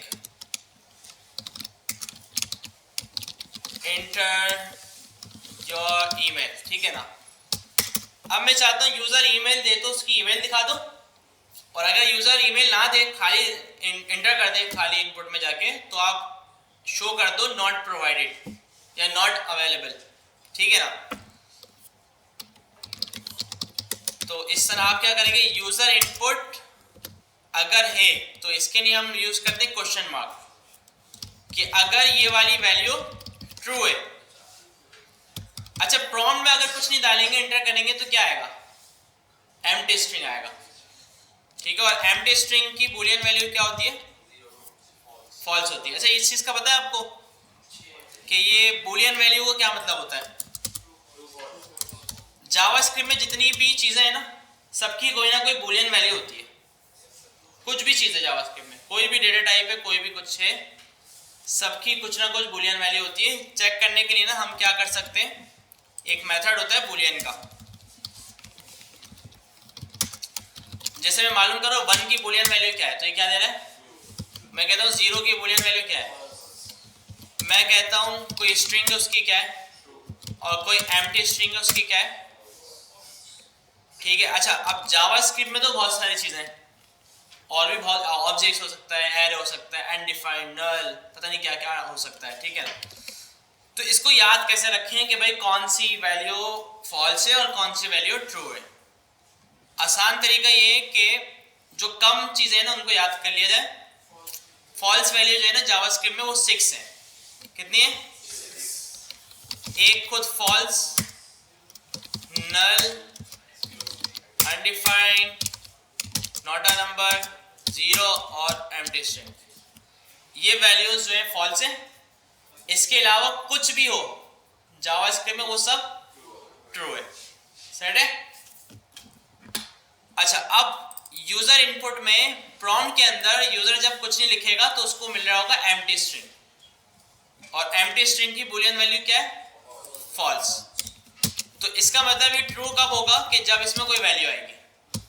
तो मैं बोलूंगा अगर ये ट्रू है तो आप यूजर इनपुट दिखा देना, एल्स के लिए इसमें टर्नरी ऑपरेटर में यूज होता है कॉलन, वरना आप दिखा देना नॉट अवेलेबल। ठीक है ना, तो ये हमने यूज किया टर्नरी ऑपरेटर। अब देखिए console.log ईमेल हम करते हैं, मैंने कुछ नहीं लिखा, ओके क्या क्या आ रहा है, नॉट अवेलेबल, ओके क्या नॉट अवेलेबल। और अगर मैंने कुछ लिखा ईमेल वगैरह लिख दी तो नॉट अवेलेबल नहीं आएगा बल्कि ईमेल आएगी। तो मतलब ये इफ एल्स की तरह एक कंडीशन बन गई, लेकिन ये शॉर्ट है और इसको हम क्या बोलते हैं, टर्नरी ऑपरेटर। ठीक है, और ये रिएक्ट में भी और एक नेटिव में भी बहुत यूज होता है। अब वो तो आप लगाएं, उसके लिए वैलिडेशन लगाएं। ठीक है, ये तो भी हम समझने के लिए कर रहे हैं ना। ईमेल का प्रॉपर फॉर्मेट आपको यूज करना हो तो रिजेक्ट्स के बारे में पता है, रेगुलर एक्सप्रेशंस के बारे में। ठीक है ना, तो इसकी जावास्क्रिप्ट में सपोर्ट हर प्रोग्रामिंग लैंग्वेज में होती है ना, जावास्क्रिप्ट में भी है। तो फॉर एग्जांपल जैसे आपको नहीं भी आता है ना ये, अगर आप लिखेंगे ईमेल को आपने वैलिडेट करना है। अच्छा, इस रेगुलर एक्सप्रेशन से ना किसी भी फॉर्मेट का किसी भी टाइप का डेटा हम वैलिडेट कर सकते हैं इजीली। ठीक है ना, जैसे हमें ईमेल वैलिडेट करनी है, ईमेल तो एक कॉमन चीज है, समझे। पाकिस्तानी CNIC या पाकिस्तानी फ़ोन नंबर हमें वैलिडेट करना है, तो लोगों ने बना के डाली भी होगी उसकी भी रिजेक्ट्स। नहीं बनाई तो हम खुद भी बना सकते हैं, या AI को बोल के बना सकते हैं कि भाई ये नंबर है, इसकी रिजेक्ट्स बना के दो। ठीक है, अब जैसे मैं सर्च करूं भाई CNIC नंबर रिजेक्ट्स, ठीक है ना, तो लोगों ने डाली, स्टैक ओवरफ्लो पे आई भी, देखें ये आ गया इसकी रेगुलर एक्सप्रेशन, नीचे सही वाला जवाब ये है। तो इसको आपने किया कॉपी, ये आपके रिजेक्ट्स है।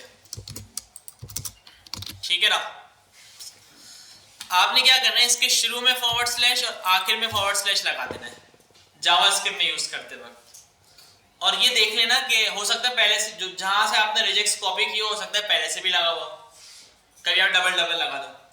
ठीक है, मतलब शुरू में एक फॉरवर्ड स्लैश होना चाहिए और आखिर में फॉरवर्ड स्लैश होना चाहिए।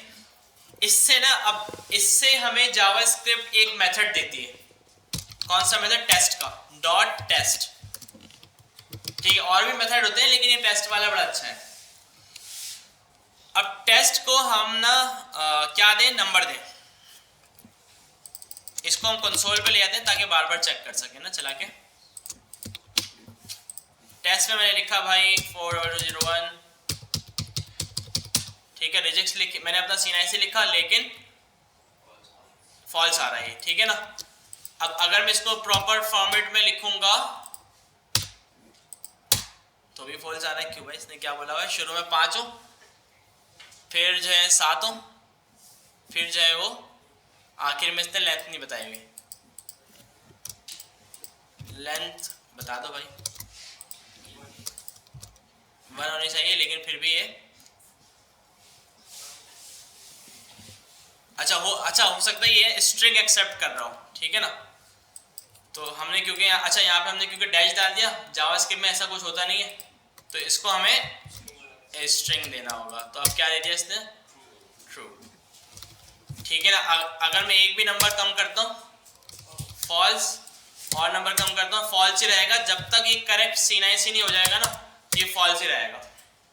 ठीक है, तो आपने देखा होगा कुछ वेबसाइट में आप CNIC डालते हैं गलत इनकरेक्ट आता रहता है, तो आप सोचते होंगे इनको कैसे पता भाई, तो पीछे रिजेक्ट्स लगी हुई कि पूरे इस फॉर्मेट को वैलिडेट कर रहा है। तो इसको अपनी मर्जी से कुछ भी बना सकते हैं। जैसे मैंने आखिर में लेंथ डाल दी 1 कि भाई आखिर में एक नंबर होना चाहिए। ठीक है, शुरू में डाला है 5 होने चाहिए, बीच में सेंटर में 7 होने चाहिए, सबकी रेंज डाली हुई है कि भाई 5 जो 0 से 9 तक कोई होना चाहिए। ठीक है, और बल्कि तीनों ही 0 से 9 तक होना चाहिए नंबर।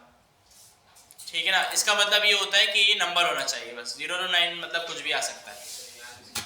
ठीक है ना, तो रिजेक्ट जो है ना बड़ी बेहतरीन चीज़ है, हर जगह सपोर्टेड है, रिएक्ट नेटिव में भी चल जाती है। ठीक है, तो इससे जो है ना हम बड़ी अच्छी वैलिडेशन कर सकते हैं फ्रंट एंड के ऊपर।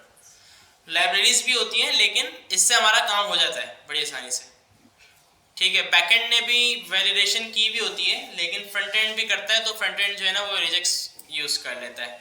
आप बोलेंगे पाकिस्तानी फ़ोन नंबर का फॉर्मेट मिल जाए, वो भी आपको मिल जाएगा, या खुद भी बना सकते हैं। आपको पता चल गया ना, इसी को बना सकते हैं हम पाकिस्तानी फ़ोन नंबर, तो इसे वैलिडेट कर देगा इसको।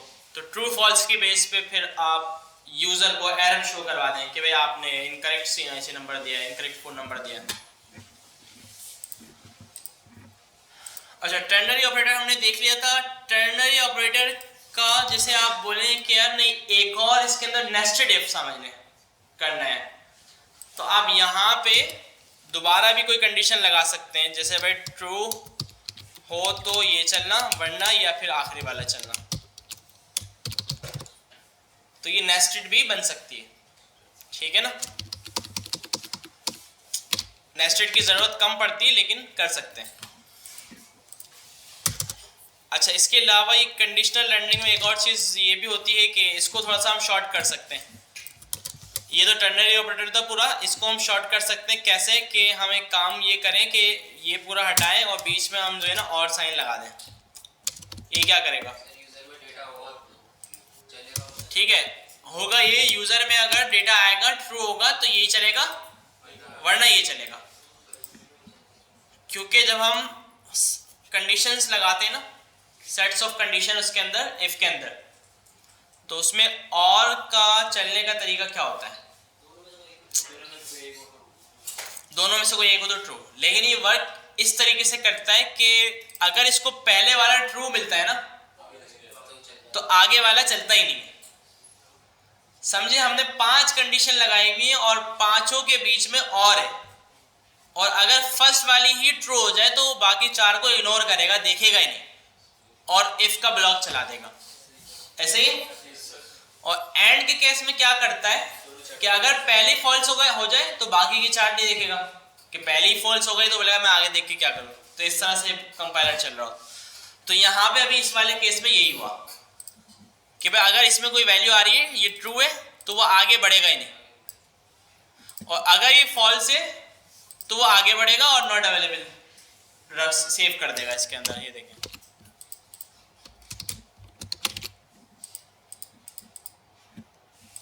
ठीक है, मैं इसको चलाया, नॉट अवेलेबल आ रहा है,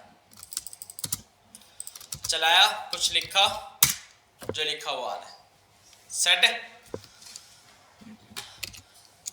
ये चीज हो गई।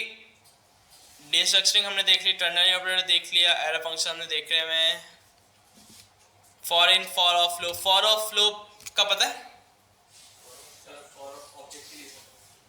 ऑब्जेक्ट के लिए, एरे के लिए होता है, लेकिन थोड़ा आसान होता है ये ना, और एफिशिएंट भी होता है। सर वो खाली वैल्यू लेकर आता है। हाँ देखिए, अगर आपके पास ना कोई एरे ऑफ ऑब्जेक्ट्स हैं,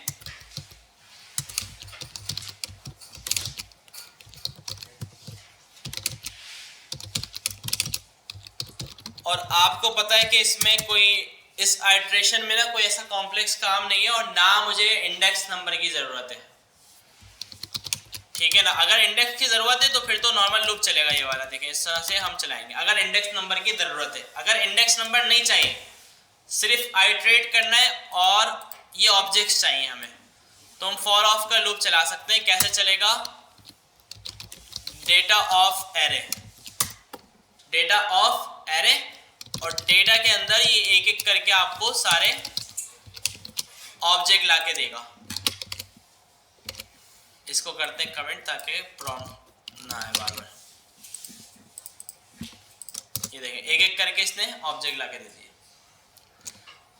तो अगर आपका सिंपल यूज केस है और आपको इंडेक्स वगैरह की बिल्कुल भी जरूरत नहीं है, तो हमेशा ऑफ लूप यूज करेंगे, फॉर ऑफ, ठीक है।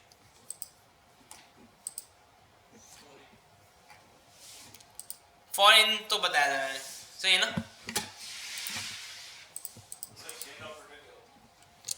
क्या क्या होता है, वो ऑप्शनल चेन ही होगा, ठीक है। और कुछ देख लेते हैं अगर रह गया हो तो। सैटरडे वाले दिन ना हम जावास्क्रिप्ट का टेस्ट रख लेते हैं, ठीक है। एक क्विज रख लेते हैं क्योंकि काफ़ी सारी चीज़ें तो हमने देख ही ली हैं। तो उसके बाद फिर जो है हम उसके नेक्स्ट वीक से रिएक्ट नेटिव के ऊपर आते हैं। रिक्वायरमेंट आपको पता है ऑलरेडी कि रिएक्ट नेटिव के लिए क्या क्या चाहिए होगा, बल्कि होगा आपको अच्छा लैपटॉप और मोबाइल बस, और केबल मोबाइल के साथ कनेक्ट करने के लिए। एक्सियोस किस में, रिएक्ट नेटिव में? हाँ, एक्सियोस कर लेंगे, फैच भी चलता है, एक्सियोस भी कर सकते हैं, ठीक है। अब तो बल्कि और भी टूल लाइब्रेरीज आ गई हैं अच्छी अच्छी ना। एक्सपो, अच्छा वो एक्सपो बोल रहे हैं, सी लाइन इस्तेमाल करेंगे, रिगनेटिव सिलाई, ठीक है। रिगनेटिव में भी अब दो टाइप है ना, एक्सपो और सिलाई, अब क्या पहले से ही है, ठीक है। लेकिन शुरू से ही सिलाई ज़्यादा रिकमेंडेड है और मार्केट डिमांड इसकी ज़्यादा है और यूज़ होती है मार्केट में। लेकिन जबकि रिगनेटिव खुद रिकमेंड कर रहा है कि भाई आप एक्सपो करो, लेकिन फिर भी सिलाई पे जाते हैं सब ना, तो हम भी सिलाई देखेंगे। और अच्छा वैसे इतना मसला नहीं, कुछ भी देख लो, या एक्सपो देख लो या सिलाई देख लो। हाँ एक्सपो आसान होती है ना थोड़ी सी, क्या जल्दी से हम उसमें सब कर सकते हैं। और उसका एक और बेनिफिट ये होता है कि बगैर मैकबुक के आईफोन पे ऐप को चला के देख सकते हैं, लेकिन आईफोन होना चाहिए, ठीक है ना। और सिर्फ डेवलपमेंट की हद तक, अगर आपने बिल्ड बनानी है या लाइव करनी है तो उसके लिए तो मैकबुक भी चाहिए और एप्पल की आईडी भी चाहिए डेवलपर अकाउंट की, ठीक है ना। तो एक्सपो का बस ये एक फायदा है कि आप डेवलपमेंट करते वक्त आईफोन के ऊपर उसको रन करके देख सकते हो कि मेरी ऐप आईफोन पे कैसे दिख रही है, बस, ठीक है। और इजी टू सेटअप है कि सेटअप जल्दी हो जाता है, फौरन से आप उसको यूज करना, डेवलपमेंट करना उस पर स्टार्ट कर देते हैं।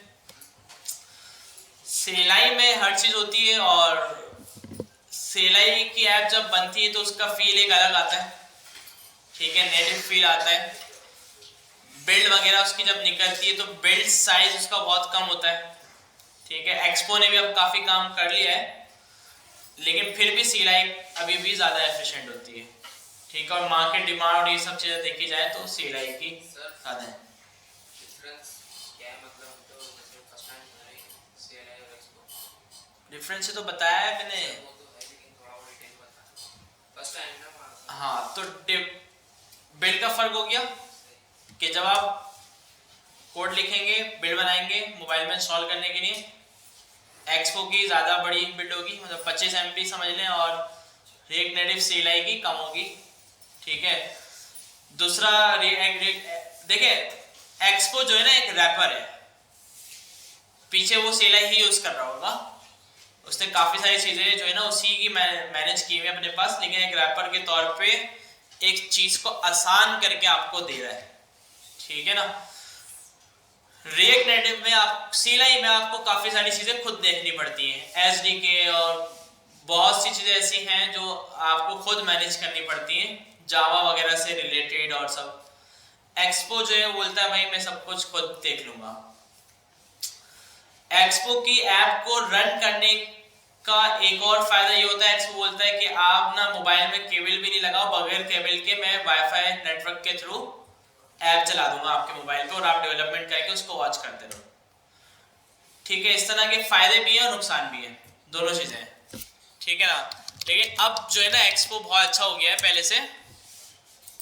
अगर आप रिगनेटिव की वेबसाइट पे आते हैं और स्टार्ट करते हैं तो ये खुद बोलता है start new React Native project with Expo, can I use React Native without a framework, हाँ कर सकते हैं। अब ये वो सिलाई वाली बात है, एक्सपो को समझे अब इन्होंने पूरा फ्रेमवर्क बना दिया इसका और काफ़ी सारी चीज़ें इसमें इन्होंने अच्छी कर दी हैं, ठीक है, कर भी सकते हैं हम यूज़, ठीक है, कोई मसला नहीं। विजुअल स्टूडियो भी चल जाता है sir, visual studio expo video जो कोडिंग कर रहे होते हैं वो विजुअल स्टूडियो में वो तो विजुअल स्टूडियो पे करेंगे, वो एक्सपो पे करें या सिलाई पे करें एक ही बात है, ठीक है ना। तो एक्सपो समझे इन्होंने अब कंप्लीट एक फ्रेमवर्क बना दिया, समझे। अगर आप एक्सपो यूज करेंगे तो थोड़े एडिशनल फीचर्स आपको मिल जाएंगे कि भाई आईफोन पे आपकी ऐप चल रही है बगैर एप्पल आईडी के, नोट.js इंस्टॉल करना है और कुछ इंस्टॉल नहीं करना सिस्टम में, ठीक है, इस तरह के फायदे। लेकिन सम टाइम जो है ना एक्सपो थोड़ा रुला देता है अभी कि भाई ऐप लोड नहीं हो रही, ऐसे इशू आ गए कि जो सॉल्व नहीं हो पा रहे। सिलाई जो है ना समझे सारी चीज़ें आपके हाथ में, कुछ भी होगा आप खुद से हर चीज़ को जाके चेक कर सकते हैं, डिबगिंग कर सकते हैं कि भाई कहाँ पे क्या इशू आ रहा है, ठीक है ना। लेकिन काफ़ी टाइम से मैंने एक्सपो नहीं देखा है, लेकिन लोग कह रहे हैं कि आप जो इश्यूज आते थे लोडिंग के और ये वो सब खत्म हो गए, बहुत अच्छा हो गया है, ठीक है। तो हम कर सकते हैं, कोई मसला नहीं है, एक ही बात है समझे, एक ही चीज़ है, एक्सपो करें सिलाई करें, अब एक ही बात है। पहले इस तरह के मतलब एक्सपो के नुकसान ही नुकसान थे, तो हमेशा लोग कोशिश करते थे कि भाई सिलाई ही यूज़ करें, ठीक है, लेकिन अब वो बहुत ज़्यादा अच्छा हो गया है तो इस वजह से अब इतना मैटर नहीं करता अब कि क्या करें। सही ना, बाकी जब इसको हम स्टार्ट करेंगे तो और चीज़ें डिटेल में देख लेंगे। तो जावास्क्रिप्ट का टेस्ट रख लेते हैं हम सैटरडे को, जिसमें पूरी जावास्क्रिप्ट मतलब नॉर्मल जावास्क्रिप्ट, एडवांस जावास्क्रिप्ट कुछ भी हो जाएगी। सही है, उसमें आप क्विज देंगे, लैपटॉप लेके आइएगा सब लाजमी ना, ताकि लैपटॉप पे क्विज दे सकें। और Q&A कर लेंगे, पहले क्विज दे देंगे आप, फिर Q&A कर लेंगे आपसे, कोई भी सवाल मैं पूछ लूँगा, फिर जो है थोड़ा पता चल जाएगा हाँ भाई किसको कितनी जावास्क्रिप्ट आ गई, और फिर हम एक गैप शुरू कर देंगे। सेट है भाई? कोई सवाल किसी का? नहीं, मिलते हैं नेक्स्ट क्लास में। अल्लाह हाफ़िज़।